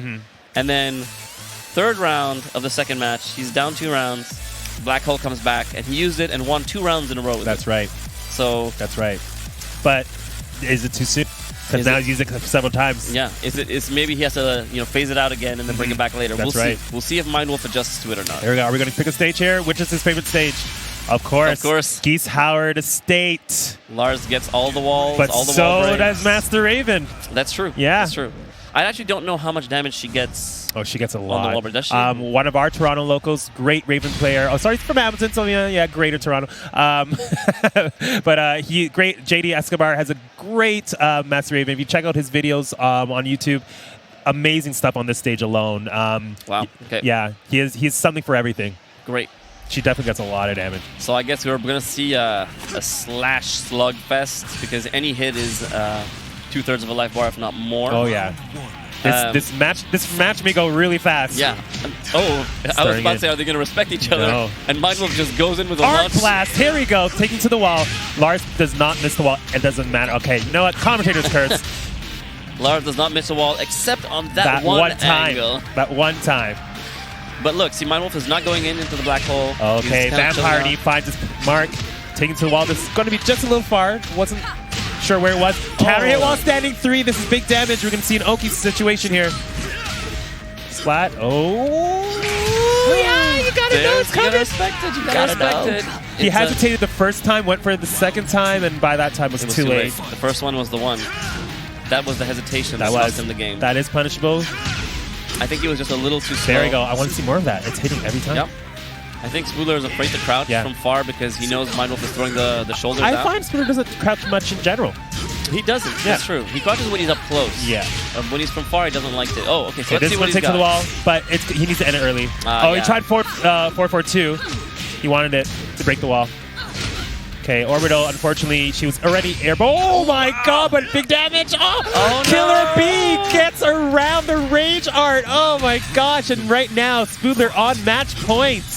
Bringing it back after being 1 round away from being These were close rounds, each one. Blocks it, doesn't get the wall standing 1, unfortunately, but gets the Mindwolf B-Boy stance. Again, he's been holding back on that too. You forgot about it. He does the high.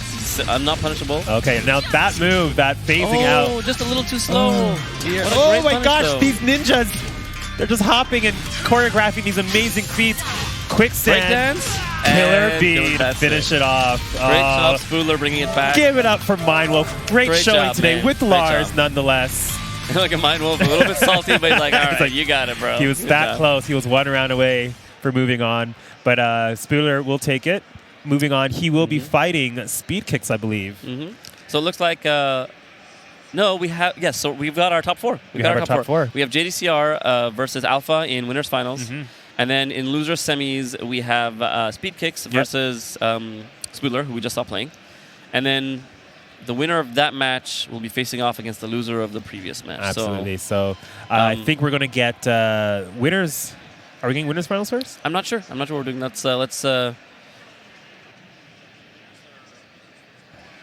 Let's get some information from the team, and we'll let you know what's about to happen. Okay. Either way, it's going to be exciting. I mean, losers first. Okay. So losers. We've just got word Okay, we just got word that Losers is coming up, which Yeah. means we're going to be seeing. Waiting on Speed Kicks to make his arrival. Wait, wait. We're Yeah. going to be seeing the rematch. We're going to be seeing the rematch. This happened earlier? I missed it? Electric Clash 2 months ago. Oh, Spoodler played against Speed Kicks. That's right. And put him in Losers. that's right. And so I'm wondering. Oh, and let's get the recap. Let's get a real recap quick. first. This is where he hit him out of the air. This was the second match, I believe. Yeah, and converted on the combo perfectly. Oh, this is the second match. This is so now might So open up 2 close. rounds. He's doing it, Yeah. and then Spoodler There's that one mistake. brings it back Yeah. with the rage drive over the low. Yeah, and he knew it. He hesitated, and that cost him there. And I think it caused him to crumble. And this is just unfortunate right Heartbreaking. here. This is but you know what though? With Master Raven, she's always doing that, It's jumping true. over people when she has no business doing it. But that's what ninjas do. They find they find themselves in places that you can't expect them to be in. Yep. So it looks like we are gonna get the players all set up for top 4. Yeah. And we're gonna take a. So as you can see, we have JDCR versus Spoodler in JDCR versus Alpha. in the winners finals. We have Speed Kicks versus Spoodler in losers. And what's interesting here is, like I said, Speed Kicks and Spoodler played at Electric Clash, I think 2 months ago, and Spoodler put him in losers. Back in June. Yep. Yep. And I believe it was like 2-0, so it was quite fast. Yeah. And so I'm pretty sure Speed Kicks went and labbed the match after. So I'm wondering if he labbed and checked what his mistakes were, and I'm hoping he's ready for this rematch to make it an intense match. But and well, all right, so we will be back with losers after a quick break. So don't go anywhere. Stay tuned for the best match ever. There.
Welcome back, guys, to DreamHack Montreal 2019.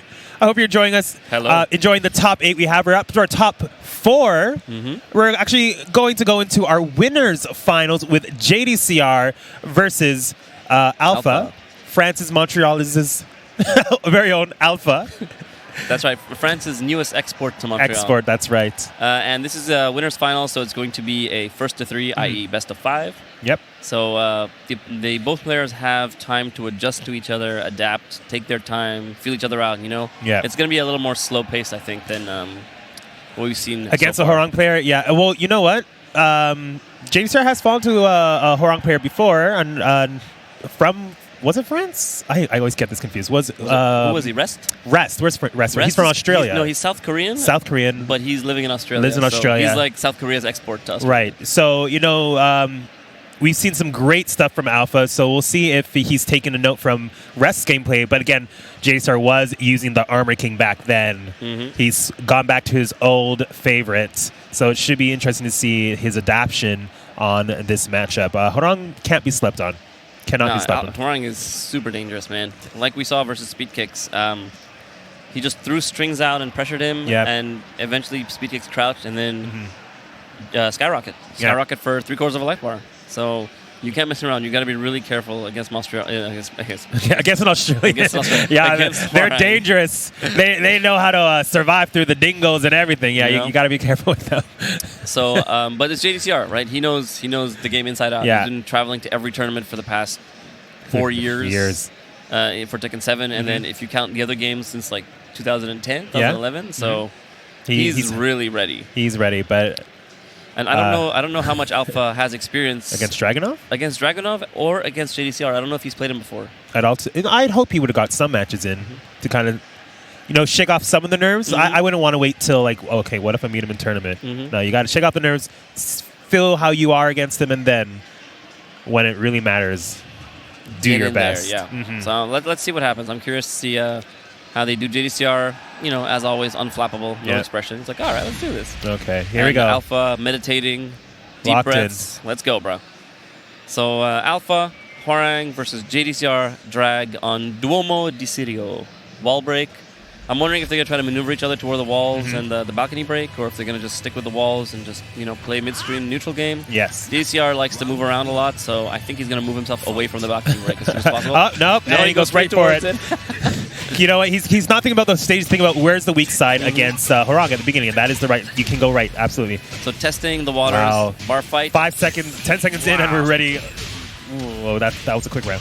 Wow. That was a quick round. Tests the waters with a bar fight, runs to block the low and launches. So cheat. Again, steps right to start. That's just a good way to win a round, man. Or so quick with it. You know what? That's the thing about Flamingo stances in any game, really. Like, you know when they're going to cancel, you strike through it, right? If they're not going to cancel, you wait it out, and you really have to make those reads. And JDCR definitely making the right reads on those.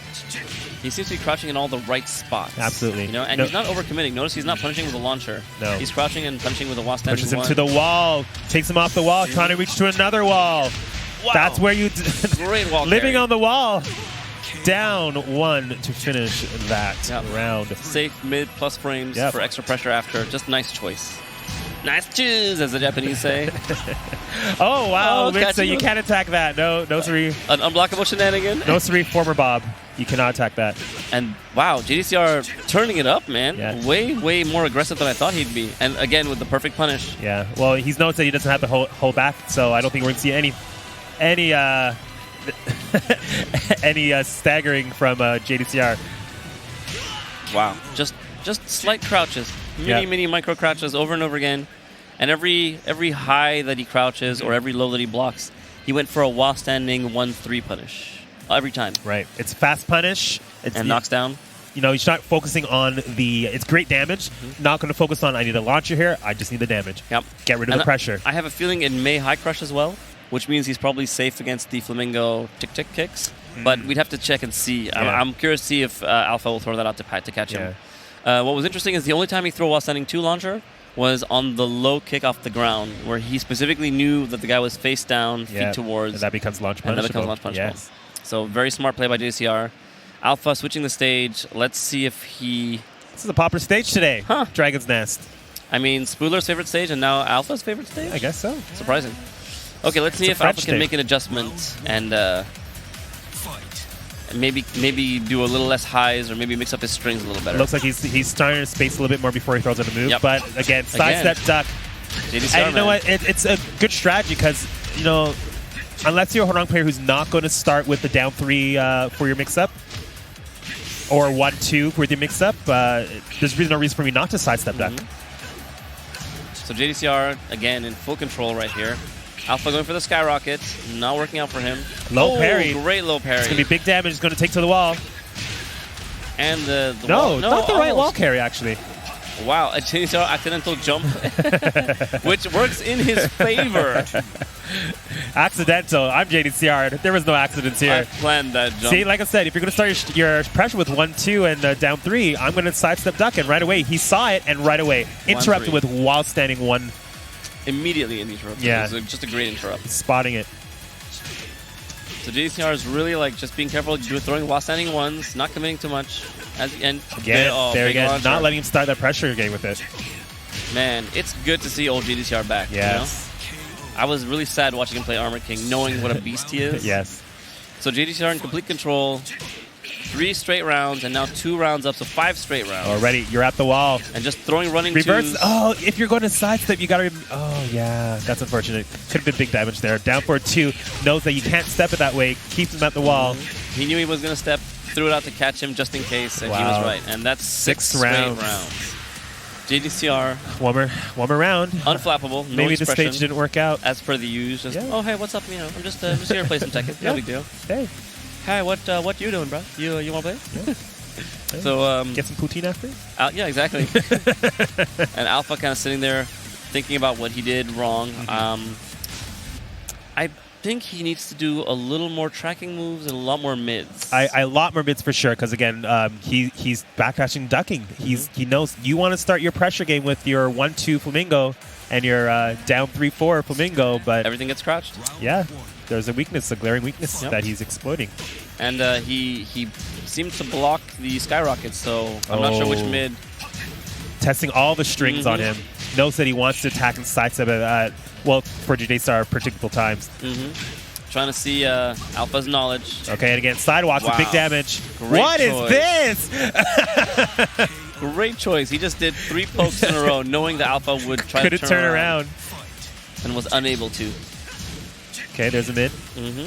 So Alpha is, I think, just being a little more careful now. There's a bigger mid. Again, stepping left and crouching. That's right. Okay, there's mid. Okay, we're seeing a lot more mids now. He's not. It looks like he's realized his mistakes and it's starting to get some hits in here. Again, sidewalk from JDCR, not letting him hit all those big moves. They're just not connecting. Down 2. JDCR is just putting on a clinic here, man. Ooh, down 2, running 2. He knows that he has this. He doesn't even care. Yeah. I think at this point he's so relaxed, like it doesn't matter what Alpha does, he's kind of ready for it. He just all the pressure, and then strings. Show me you know how to get out of it. I'll stop. Oh, well, again, there it is, while standing. 1-3. Another sidewalk. Sidewalk. Oh wow! This is 8 rounds. This is like a masterclass on how to fight Horong, and Alpha's no slouch. He's a strong player, but look at that. Look at that, just the perfect side. Just knows when. Just great job catching, getting Alpha to commit to things and killing him for it. In fact, I don't think JDCR even tried to push him. There we go. We're getting some all mids now. That sidestep was a good way to open him up there, but and JDCR just walks out of the wall and puts Alpha on the wall instead. Alpha not sure how to get out of this right now. Kind of thinking through. And just starts slowly stepping. That may be the only way, but fights his way out. Not. He doesn't. He's frozen. There we go. Gets out.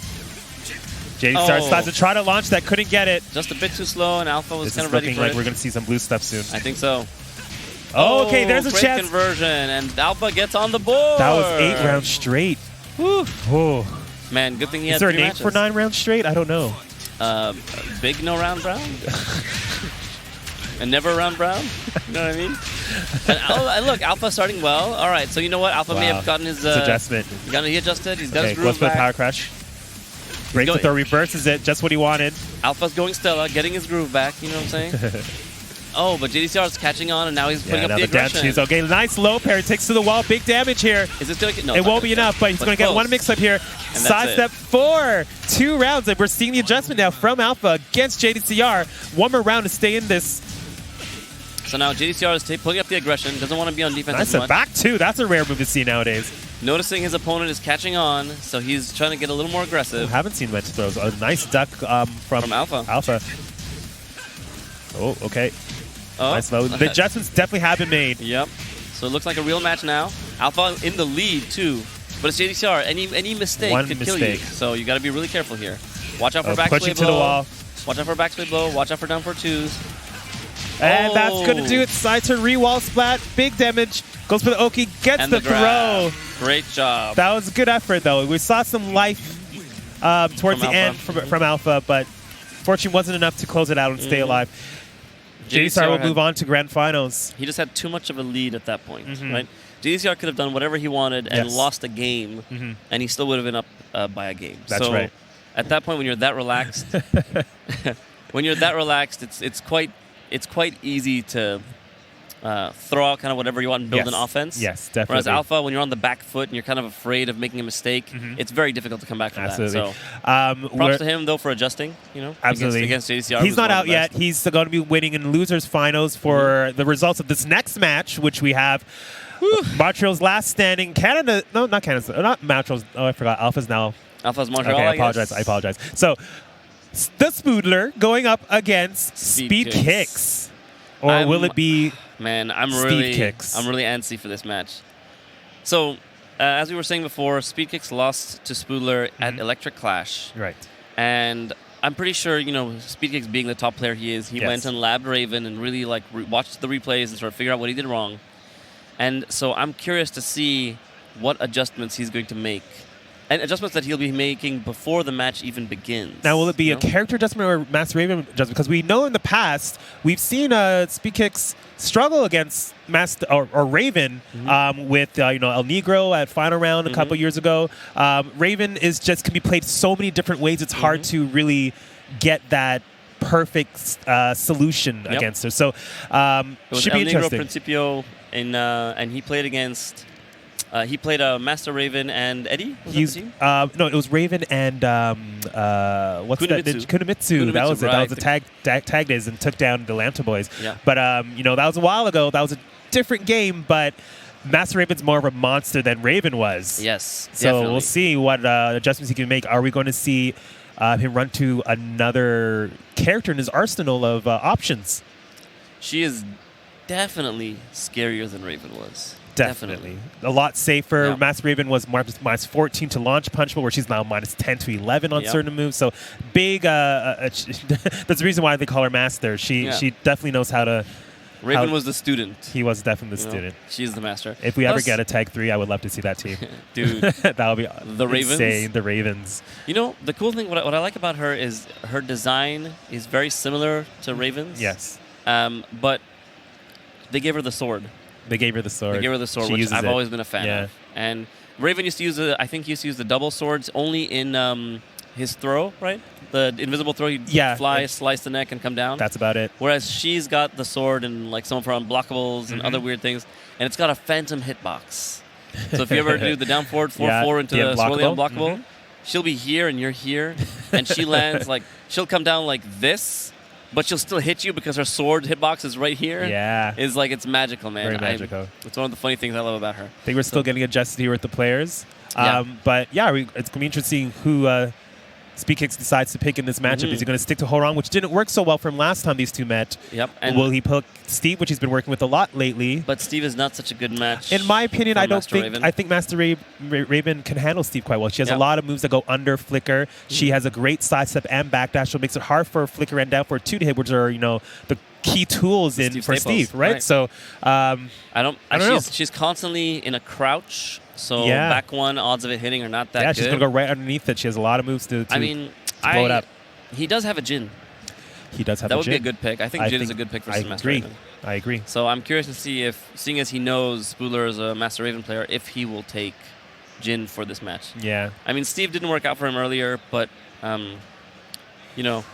Well, it doesn't always Steve work. saved him. Steve saved him one match. But also he lost. So I'm curious. I'm curious to see if he'd switch to Jin. Yeah. I'm surprised he's using Steve lately because his team has traditionally always been Jin Hwoarang or Hwoarang Jin in the tag days. And he was great Jin player. Great Jin player. And great Hwoarang player, obviously. Yep. So I'm surprised to see the Steve pick. But I guess, with the Kazumi army coming out and the he has a Goose Kazumi army, too. He does have a Kazumi too, actually. So He maybe does. Should be. that would we be just another don't bad know pick with either, the yeah. Switch Nation. It's hard to figure out But who they're going to lock in. That's kind of in the nature of the new game, right? Tekken 7. Mm-hmm. When you watch tournaments, the players seem to be divided into the purists and the loyalists. Yes. Versus the jack of all trades, right? And so you've got like Nii who plays like everyone, but really Nii plays 4 characters. And plays everyone with those 4 characters. Exactly. And Kokoma is a 3-character player. Nobi is a 2-character player. All the top players seem to have a backup, someone to switch, except for the legend Quadons himself. He's like, nah, I just need him. And Jimmy J. And Jimmy J, with exactly. his Brian Fury all the way double rainbow. Yeah. So I'm enjoying watching the meta develop because the game is quite balanced, surprisingly. Yes.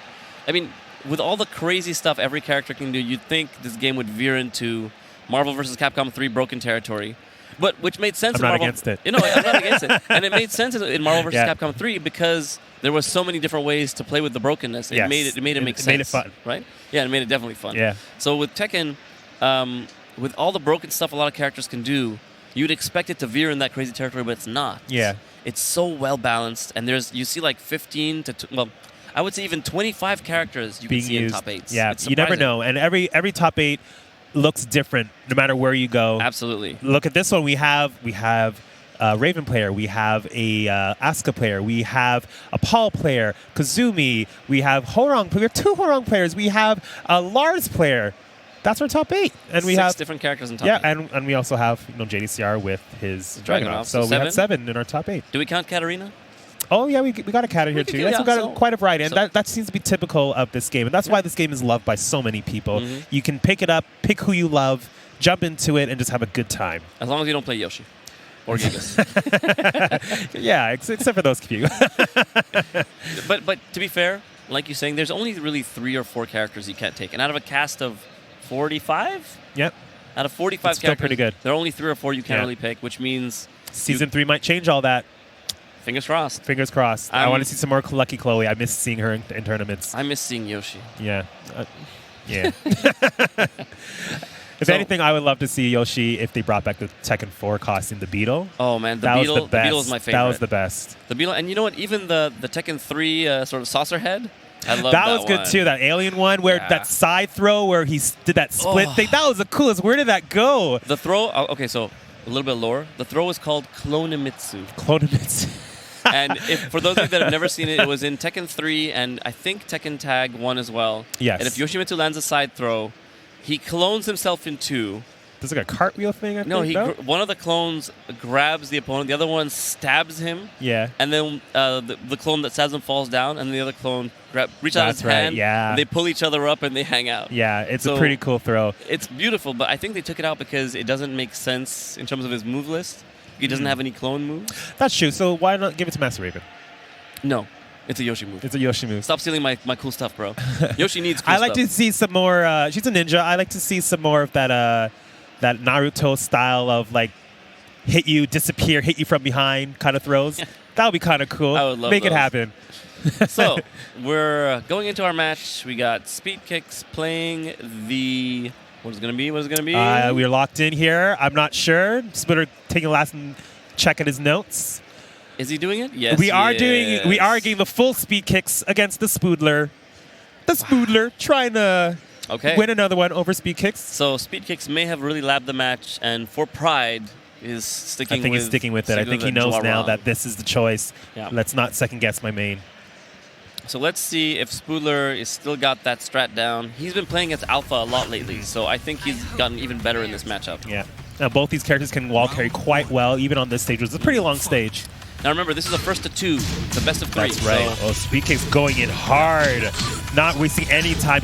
I think he realized that Spoodler is on defense. He holds back a lot. Yep. And he's not waiting to give him a chance.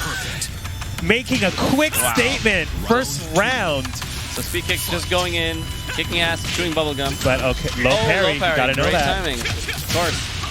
I thought Spoodler would delay it like he usually does, but speed kick is ready for it. And we're already at the wall here. It's not where you want to be against. Okay, there we go. Goes under it while standing one. Taking a page out of JDCR's handbook. Big damage. Forward, forward, forward. Here we go. Mixing it in. Tries to get them to duck. Doesn't bite. Low parry. I hit that twice, sir. No, thank you. To the wall. Big damage. And boom, boom, boom. And What's your back turn setup? No. Magic forward. Okay. Keep to the wall. Puts it back to the wall again.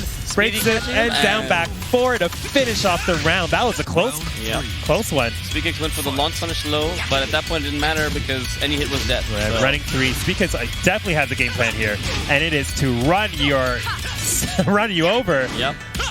I was going to say a swear there. Oh wow. Could have got so much damage there.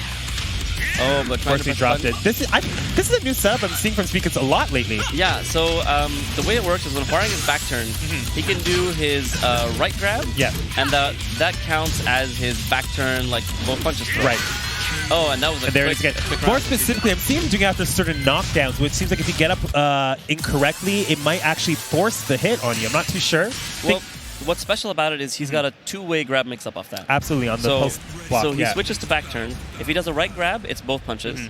And if he does left grab forwards, which is the new input for the roly-poly grab, it has to be a one escape. So Hwaring now has a two-way grab mix-up from back turn, which he never did before. That went really fast. And that was really fast. That went really, really fast. So Spoodler immediately goes to his super favorite best friend, Dragon's Nest. I think he needs to find a new best friend because he's been dropping combos on the stage. I hope it doesn't happen again.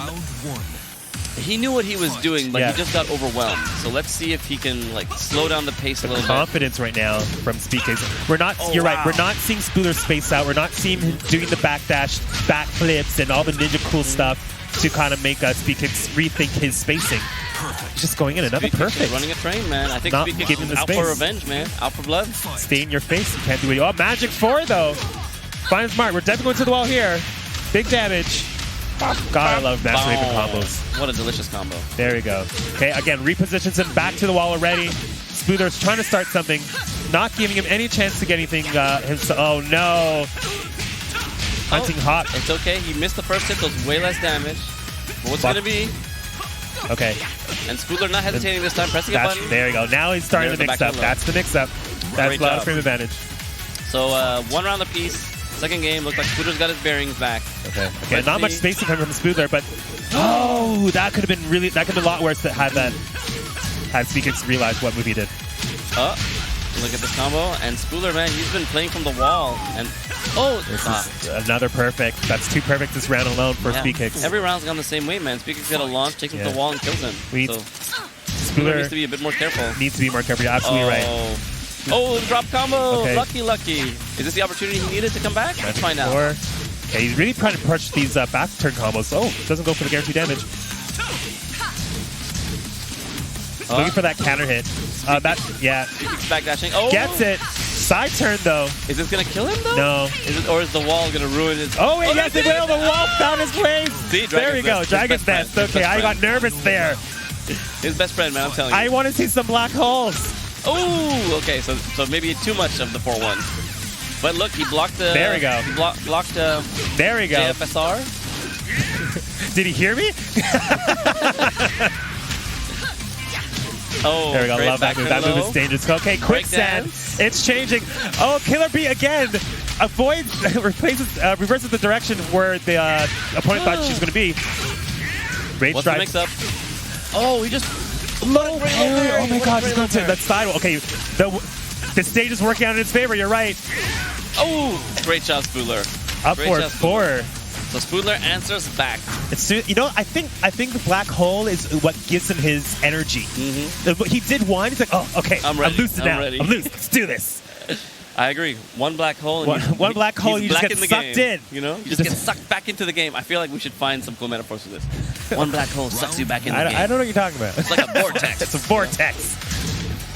The vortex of Master Raven lies. There's one. Trickery.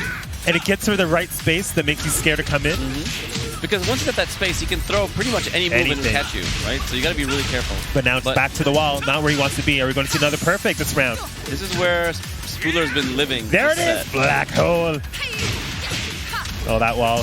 That side wall ruined his day, man. Oh, okay, that's going to definitely do it. Great. Yeah. And once you get up, you eat that. So great choice from Speed Kicks. He decides to go for the simple combo just to make sure he gets the setup, right? Okay, nice hesitation. Gets the slide. Takes to the wall. Oh, was a little unsure where it was going to hit. Sidestep the wrong way on that. Gets another power crush. This is changing. Oh, okay, thought you had to confirm there. That is hit confirmable. Didn't have to finish it. Oh, no, never a good idea to do that back to the wall. There's nowhere to go. Speed Kicks is ready. Oh, no. Low mid? Mid. Just not a great situation. Okay, one more round for Speakers to close this out. Spooler needing to make something happen.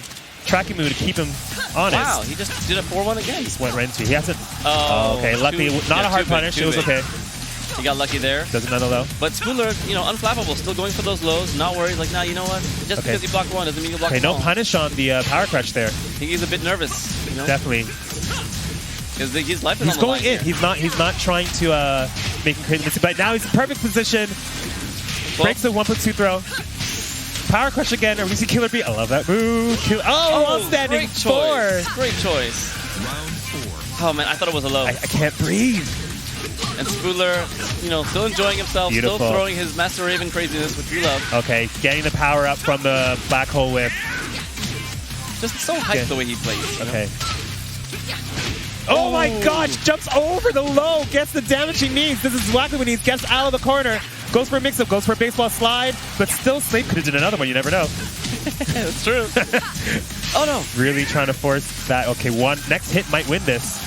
He's going to get sucked in. Feel like he might. Oh, that was the tip. Doesn't duck the high. He could have pressed it. Wow. He pressed it. That was unfortunate, but good showing from Spoodler. You know what it is? He didn't think he would do the last hit because Spoodler knows. Yeah. He knows that string and he's crushed it before. Absolutely. But he didn't think he would go for it. He thought he would stop, and he decided to go for the rage drive, and that was not the right choice. Oh wow! So unfortunately, can you imagine if he ducked it though? He had rage drive, everything. It was he death. needed. It was death. It was. And we would have got to see one of the coolest rage darts in the game. Yeah. Oh well, but good showing from the Spoodler. I just love it. She goes, I'm ready. She gets that sword ready to go. She gets that Beyonce turn over her shoulder, and she's looking fine and everything. She really is. Yeah, she's cool. And that's one of the things I love her design so much, man. Yes. Like she looks threatening. And what I love is that Namco gives all our darker skinned people dreads in this game. Yeah. Wait, all the dark skinned people. Wait, Leroy dreads. Definitely the coolest dreads. I'm thinking Leroy's the coolest dreads. Fair. Master Raven a close second. She great dreads. Who else has Eddie? Bruce had dreads. That's true. Bruce had dreads. Eddie had dreads. Eddie has dreads. Christy's she's a Brazilian. She's Brazilian. That I don't know depends where she wants to land on that coin. But yeah. That's true. Oh wait, you know what? No. Tiger had the fro. Oh, he had the fro. He had the most beautiful fro. God, I love dreads Tiger. weren't in yet. Oh man. But yeah, but that was cool. But we're gonna have a great rematch with Alpha versus Speed Kicks. So next, what are you thinking? Are you thinking the double Hwoarang? I think he's been warming up Hwoarang for the mirror match. That's why he went to. He's like, you know what? I'm gonna get my run back. I'm gonna warm him up now. And when I get there, I'm going to show you who the top Hwoarang player is in the North American region.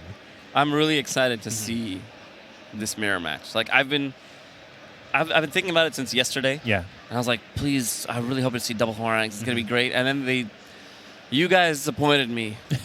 Okay, Alpha. No, you were cool, Alpha, but Speedy, you disappointed me with your Steve pick. It was a good pick, but well, what's going on here? Are we going to see? Is he locking it in? I think he's locking. Wait a second. No. Wait a second. Don't do this to me, Speed I forgot Kicks. he had one of these. I don't know if I like it.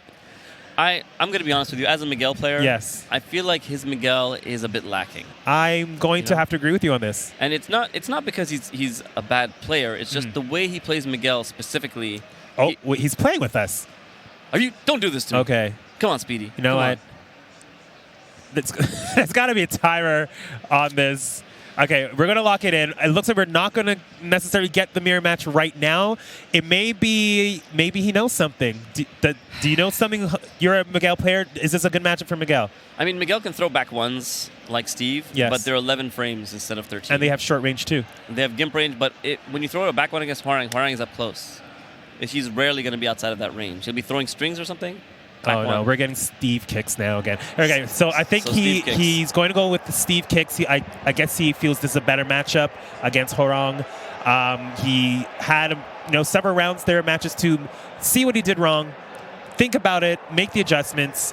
Maybe not touch so much. Who knows? Maybe he watched JDCR and how he handled Hwarang. Who knows? I don't know.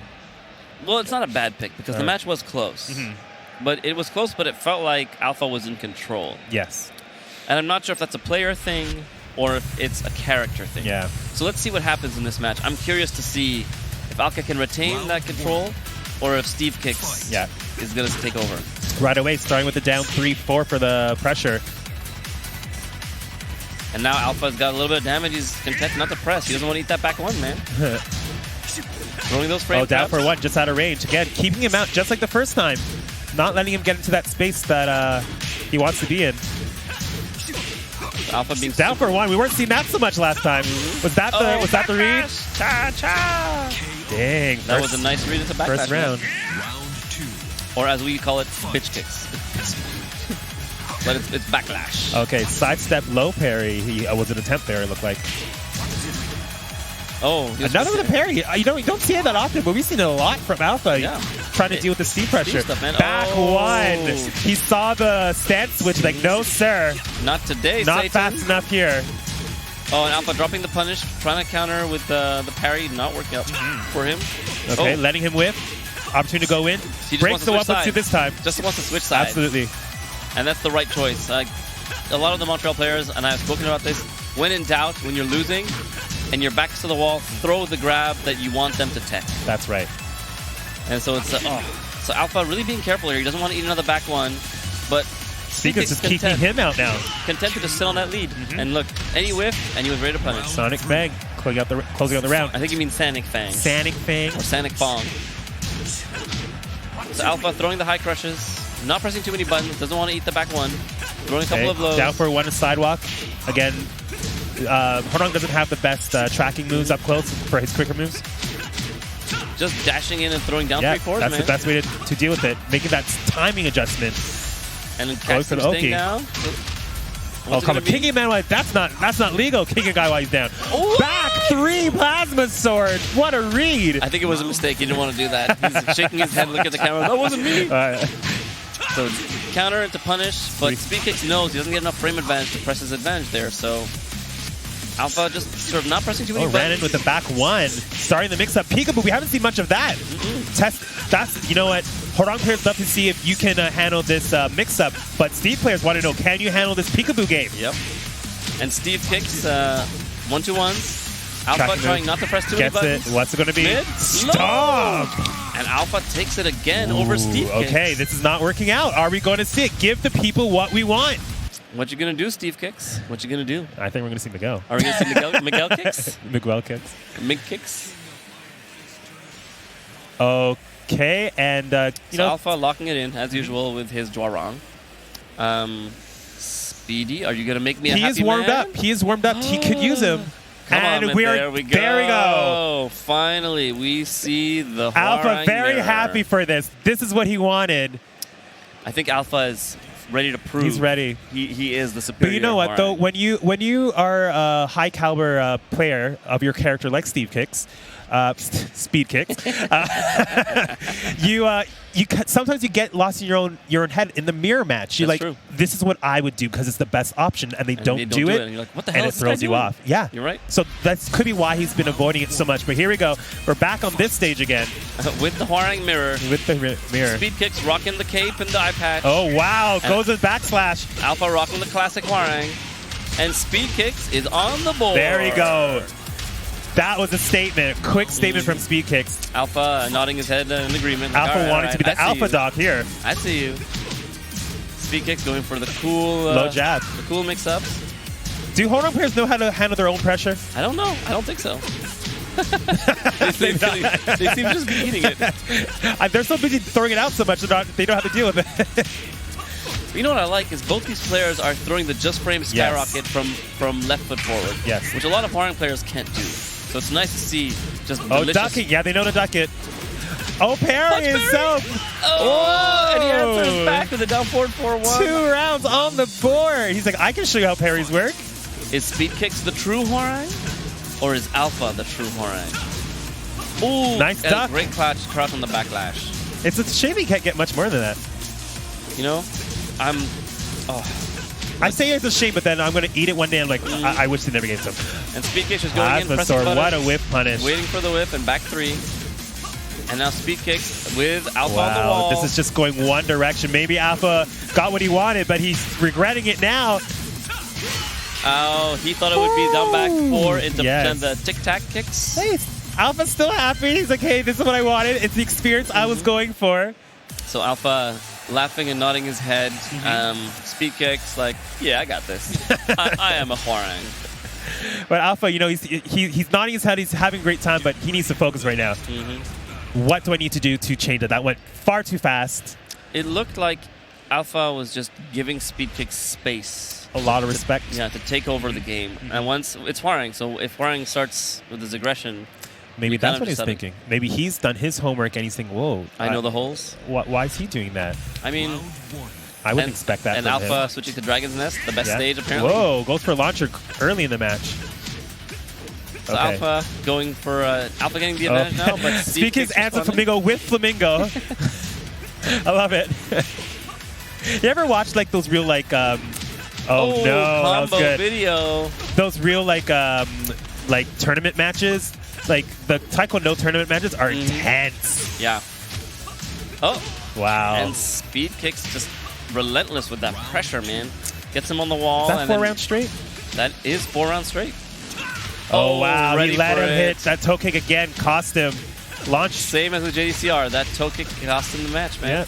And now that's it. He killed him. Perfect. He killed him. Oh, almost. Alpha needs to do something here. Needs the adjustment. Make the adjustment. So is Alpha going to try to take over control with his offense? That's what it looks like. But Speed Kick's throwing out the back 1, not worried. Just like, it's cool. Oh wow, backdash to plasma sword. Takes to the wall. This could be where it ends. Now eats the mix-up. And wow, he held back to do that. And Speed Kicks takes it 6 rounds straight. That was good. But this is Losers Finals. He has another chance. The question is Alpha going to switch characters or adjust? I've never seen him play anyone else. Okay. So I don't know if he has a backup character. You had me like, whoa, there's another character. But, I mean, that was a beat. That was a beating. That was a beatdown. It was a severe beatdown. No disrespect to Alpha, but that was 6 rounds straight. So you got to maybe sit down and think about where you went wrong for a minute. You know, we get so lost training ourselves on all the other characters, but we forget to train ourselves against our own characters. And Alpha just goes right back. Oh, again with the get-up kick. Again, and that's going to cost him the round, I feel. He's at the wall with half a life bar missing. I mean, 3/4 of a life bar missing. And that might cost him the round. Oh, no. Alpha's fighting his way out. He's okay. Wow, look at that backdash. Just getting out of the way, letting him whip. That's the right thing to do against Horong Flamingo's stance. Oh, great job. Knew he would twitch. Did a cancel into a 4-3 and gets a counter hit combo. So is Alpha going to respond? Oh, both going to Flamingo. I don't think Alpha's practiced against Horang. Is this going to be a diarrhea? I'm going to call it diarrhea Brown because he's just shitting all over him. I mean, it's just going really bad.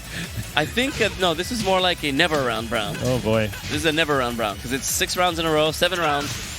No, okay, it looks like Alpha's got on the board. Oh, okay, we're good. Alpha's back. And he only has to win 2 matches, so it's totally doable. Another counter hit at the beginning. He just can't stop himself from pushing those buttons. It's costing him. Man, Speed Kicks knows it. And Alpha is just eating another power crush, keeping him down. Wow, everything is just going one direction. Speed Kicks is just putting on a clinic here, man. He's like, oh, I know how you're going to get up from the ground, and so you're going to die. Another counter hit launch. Flamingo shadow kicks. I think he's realizing that Alpha is pressing buttons, and he's just killing him for nice sidestep, but not the best punish he could have got there. Okay, now's his turn. Finally getting some pressure against the wall. Speed Kicks out of the wall already. Okay, this is. I think Alpha needs to just change the pace of the match. Oh, okay. No, he could have killed him there. That could have been a launcher. Okay. So he knows he has to do this. There we what go. a great How to hit that. punish. Changing the pace there. Got him to whip. Launches, gets the round, staying alive, but this is what happened with JDCR. So 2 rounds each. Is it enough? Is it enough for Alpha to make a comeback here? Oh, wow. Nice sidestep, but couldn't get much off of it. Gets the pressure. Okay, it's like we're going back and forth here. So the question is, who's going to start? I think it's all a matter of who gets their pressure in first right now. Because once one of them gets started, they seem unstoppable. It's true. Okay. Shadow kicks, tries for the power crush, gets punished. Back to the classics. Oh, what a great sidestep back to. We're going to final round with a possible another mirror match. We're going rematch right away. He's not waiting. Speed Kicks is ready. He's like, no, man. I got this. I won 2. I'm going to win a 3rd with this guy. And so Alpha and Speed Kicks, final game, final game. My gosh. 2 Dwarongs. You know, who's going to be in the finals against JDCR? Ducks the low and high, gets the punish. Oh, wow. See what I'm saying? That it's the tech. You get up wrong, you get hit by that. Yep. Great choice of. And Alpha's like. It's like tag 1. It is. I haven't seen these kind of counters with Horong since tag 1 from Alpha. Side step back 4, yeah, side step back 2. Yep, absolutely. It's really nice to see, actually. Yeah, it's classic. So the question is. Wow, Alpha's putting a wall up right now. He's got the offense going. Is it enough? Is Speaking's going to take over? We're going to see an Alpha dog here. I mean, it's good to watch because it looks like whoever starts their offense is winning. Oh, wow, nice dog against the counter. It's tag 1 all the way. Was Speed Kicks alive during tag 1? Did he play it? Does he know these counters? I don't think so. I think these guys were both too young at that era. I think you're right. So, okay. Again, back 3, back 4.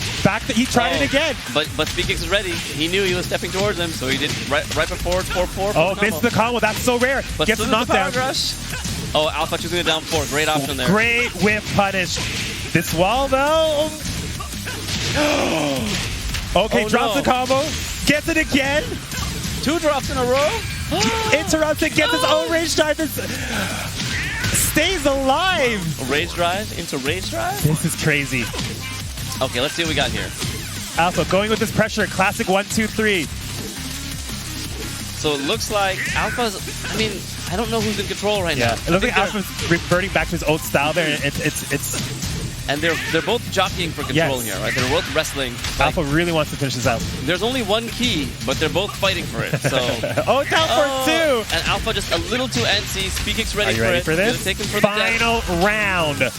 Double Luigi. Double poutine. Here we go.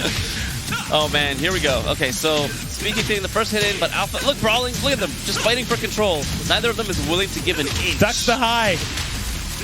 Again, gets up, down for 2 of his own, takes to the wall. Is it going to flood it? I don't think it's far enough. Yes, it definitely. It's always far enough for Horong. Goes for the throw, breaks it. Oh my god, this is too tense. Any hit here from either player breaks another is the throw. win. Not the wall, too far. Rage drive's coming from somebody. Here it is. Mix-up time. And my gosh, there we go. Alpha taking down Speed Kicks. It looks like Alpha is the #1 Dwarong. He's the alpha dog now, my man.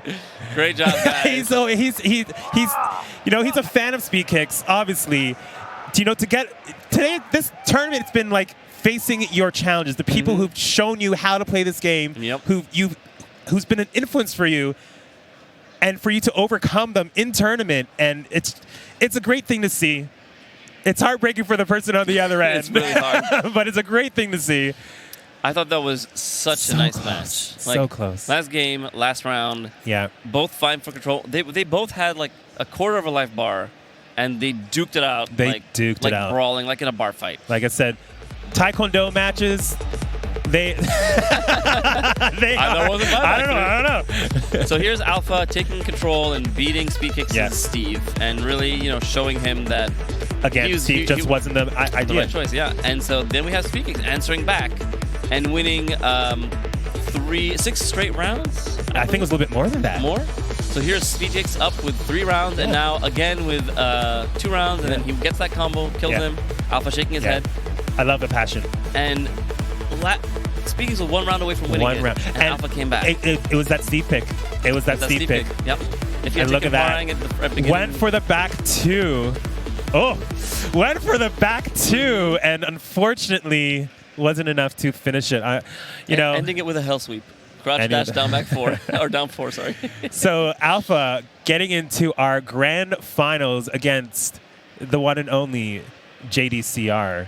And I'm interested to see if he's going to be able to, make the adjustments. He saw what he did wrong last time, but we'll see if he can make those adjustments and close it out this time. Get something on the board. Hopefully reset it and have a kind of Cinderella story here. I would like to see that. Yeah. But, I mean, he won 1 round? He won 2 rounds. 2 rounds out of 9. 2 rounds out of 9. Well, actually, out of 11, I guess. Yeah. So that's not a good ratio. Yeah. So, but he adjusted by the end, right? Yes. So does he remember the adjustments he made? Maintain the composure to keep those adjustments. Mm-hmm. And is he able to bring them? Yeah. Bring the adjustments he's made into this match from the very beginning, because he's got a mountain to climb. He's got 6 matches to win. Why don't I hear any Hihachi chants or JDCR, this is your chance to win with your favorite character. Well, this is your favorite character too, but with Armor King. I don't think he's going to play around here. He's going to mess around. I think he's going to stick with what he knows and who he loves. JDCR, I know, talked to him last night when we went out for dinner. I'm like, how do you feel for this term? Do you feel confident? He's like, I feel pretty confident. This is a match that's going to require me to take a chug of this Monster. So Monster, one of the sponsors of our tournament, thank you guys for pitching money into DreamHack and making this happen for us. Okay. And I'm just going to take Alpha a sip. doing his final prayers here, trying to get himself composed. We're going to the Mishima Dojo. Great stage. I love this stage. No, I really I'm hoping in Season 3... You know the Mishima Dojo in Vanilla 7 when they were still testing it? Yes. It was beautiful. The sun, the moon, just the moon's shining here too, but the lighting was amazing. I really want to see that again. They were seeing how much they could mess with the graphics before it broke the game. Yeah, it was just the center was just lit. So it looks like JDCR went in a little bit hard at first, but giving him more space now. Yeah. It seems like Alpha knows what he's doing. He's more calm, and now both of them giving each other a lot of space. Looks like JDCR is going to go in just a little bit, just to see. Breaks the throw. Very good. Moving away from the wall. I would move away from the wall. Okay. JDCR moving into the wall. Again with those ducks. The wall standing 1-3 crouch, man. Reminding you can't be starting your offense that way. And I think he remembered right away. JDCR, are we going to see Rage Drive? Oh, wow. Still gets it. Stomps. Rage Drive. Oh, wow. Double running 2. He's so close. Those homing moves were working quite well. I'd like to see a lot more of that. Yeah, that was a really good adjustment. And Alpha sort of mixing up the homing move in the low, but again with the high, wall standing 1-3. Wall standing 1-3. That wall standing 1-3 is basically winning him rounds, man. Winning him matches. So is Alpha... Oh, he tried to press too early. There's no need on the 1-1-3. Just block it. Whoa! Did you push something? No. Doesn't matter.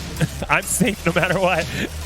Still, a nice read. It would have been a lot of life damage if you'd done it, but JDCR just chilling, taking his time. Still doing better than the last time these two met. JDCR, it appears as though he's just killing him with wall standing 1-3s. Oh, there it is again. But just a bit too slow. Yeah. Just as I say it, it's a bit too slow. Uh-oh. Wow. And again, I love it. The classic. So on the side or back, 4-1, down jab, while standing shoulder is guaranteed. Oh, and he blocks the... Answers it with a running 2. Alpha... Wow, punished it right away. Oh, and he catches him stepping. Yeah, he forced him that direction. He did down 1. He's like, you have to step up in this direction. I know this move's going to track if you go that way. Unfortunately, it worked out the way he had anticipated to for JDCR. Still, even though Alpha lost all 3 rounds, they were much closer than before. So did a lot better. He did a lot better. If he keeps doing what he's doing right now, maybe slight adjustments, a little bit more tracking, he's going to be good to go. No need to change stages. This is a good stage for both. And JDCR with the immediate sidestep down 4-2. He just sidestepped and watched. Did he do something? I get a launch. Oh my gosh, this is... But not that much damage. Despite taking him to the wall, it was not that much damage. While standing 1-3. Hey. Again, that move is the bane of In Alpha's existence. a couple of right days, it's going to be a different move. now. Is it? He gets a new while standing move that wall bans, I believe. Oh, I did not know that. And JDCR again, just while standing 1-3 is way to victory. I think it's like a while standing 1-2 or something like that. Yeah. Oh, while standing 1-2 is the while standing 1 into the spinning punch. Oh, okay. And so we have JDCR catching him again, pressing buttons, takes him to the wall, full combo into mix-up, bar him, plus brains. Just nowhere to go. Right, it's the worst position. I'm in a corner. I can't go left. I can't go right. And every time he moves, JDCR moves with him to keep him there. Now his turn. Oh, but power crush to keep himself out of the corner. Another down one. Wow. And JDCR is now 5 rounds straight. Just really putting on a clinic again, man. Thank you for coming to this JDCR Tech Talk on how to fight Horong. The moment Alpha adjusted, JDCR switched his game plan up. Yes. Oh my gosh, Judo Chop. Sorry for the troubles there. Go to sleep. Judo Chop. Bring him to the wall. So JDCR throwing out pokes, trying to catch up. Oh, that is great, but he didn't adjust for the wall. It's okay, he's got the Yeah, he didn't adjust to the wall. Oh no, what a heartbreaker. Oh, low parry. Just finish it. And rage drive. And Alpha staying alive. Okay, gets around on the board. Earlier than the last time. Nice tracking move. Almost everyone's hit. He needs to do that more. Back two. A little panicky there. Nice duck. Great crouch, but bad punish. I'm not sure how much more he could have got. Launch. Oh, yeah, that's right. Everyone can launch that. It's just, he was... a lot harder for Horong. Yeah. I think he just went for the simple damage in the setup. Okay. But it's okay, because Alpha's winning the round right now. He's got more life. Not by too much. Okay, already ducking JDCR. Pushing him back, literally pushing him back. JDCR just switching, moving around, keeping him on the wall. Trying to catch that wall spot, but you may just have to see some blue stuff. He's sizing him up. Okay, another while standing 4. Not willing to throw a low. 17 seconds on the board. Time's ticking down. Something's going to happen. Down 4, and he launches the down 4. Wow, he was so ready. It's because he did the crouch dash. He knew it. The crouch dash version is the launch punish. Yeah. That was a heartbreaker for Alpha. Alpha's like, how did he know?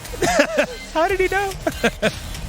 What do I have to do against this guy? You should have crouch dashed down back 3, man. Yeah. That's not launch punish. Well, he could have did a lot of things, but you know what? It's JDCR though, so. Hey, hindsight's 20/20.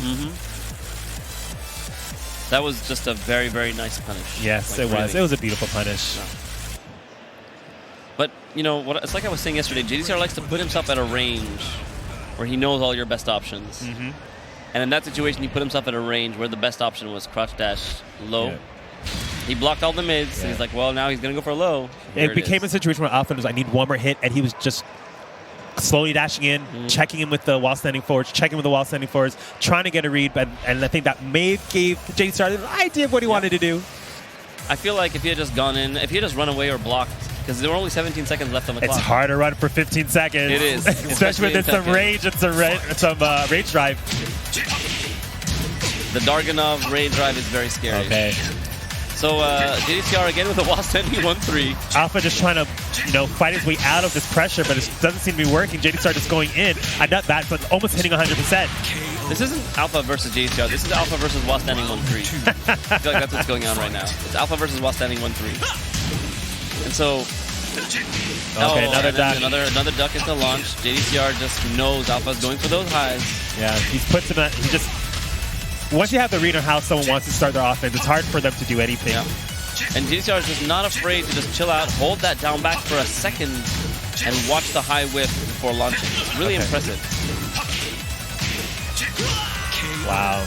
And so JDCR up 2 rounds again. Looks like this may be the final game of the tournament, guys. JDCR looking to finish this quickly. Sidewalking already. It is hard for Horong to track. Unless Alpha makes it. Oh, wow. Watani 4 into the non-bootleg combo. Knocks him down. And then it looks like JDCR is just... We may see a wall splat soon if he doesn't get out of that corner. Okay, reverses the position. Here's a chance to make something happen. Tries to track him. He knows the track moves is hitting, so he's trying it more often. Fortunately, JDCR's starting to block them. What is it? Ugh. We're in the situation again. Hits it. Are we going to see Rage Drive finish or Rage Drive finish? I would love to see sidestep. It doesn't get the launch. I feel a boost up coming. And Oh. riding through 2 to finish it out. JDCR will go on to win DreamHack Montreal 2019. There is your champion, everybody. What a great finish. That was, I mean, that was really impressive. That was impressive. I have to say, watching JDCR play like that, it was just beautiful. I will attend all his masterclass TED Talks. Right? Every single time. I mean, it was so impressive. Yeah. He seemed to know exactly when the highs that were slightly punchable were coming out. Yeah. And he punched them with while standing 1-3. And then he seemed to know when the slower highs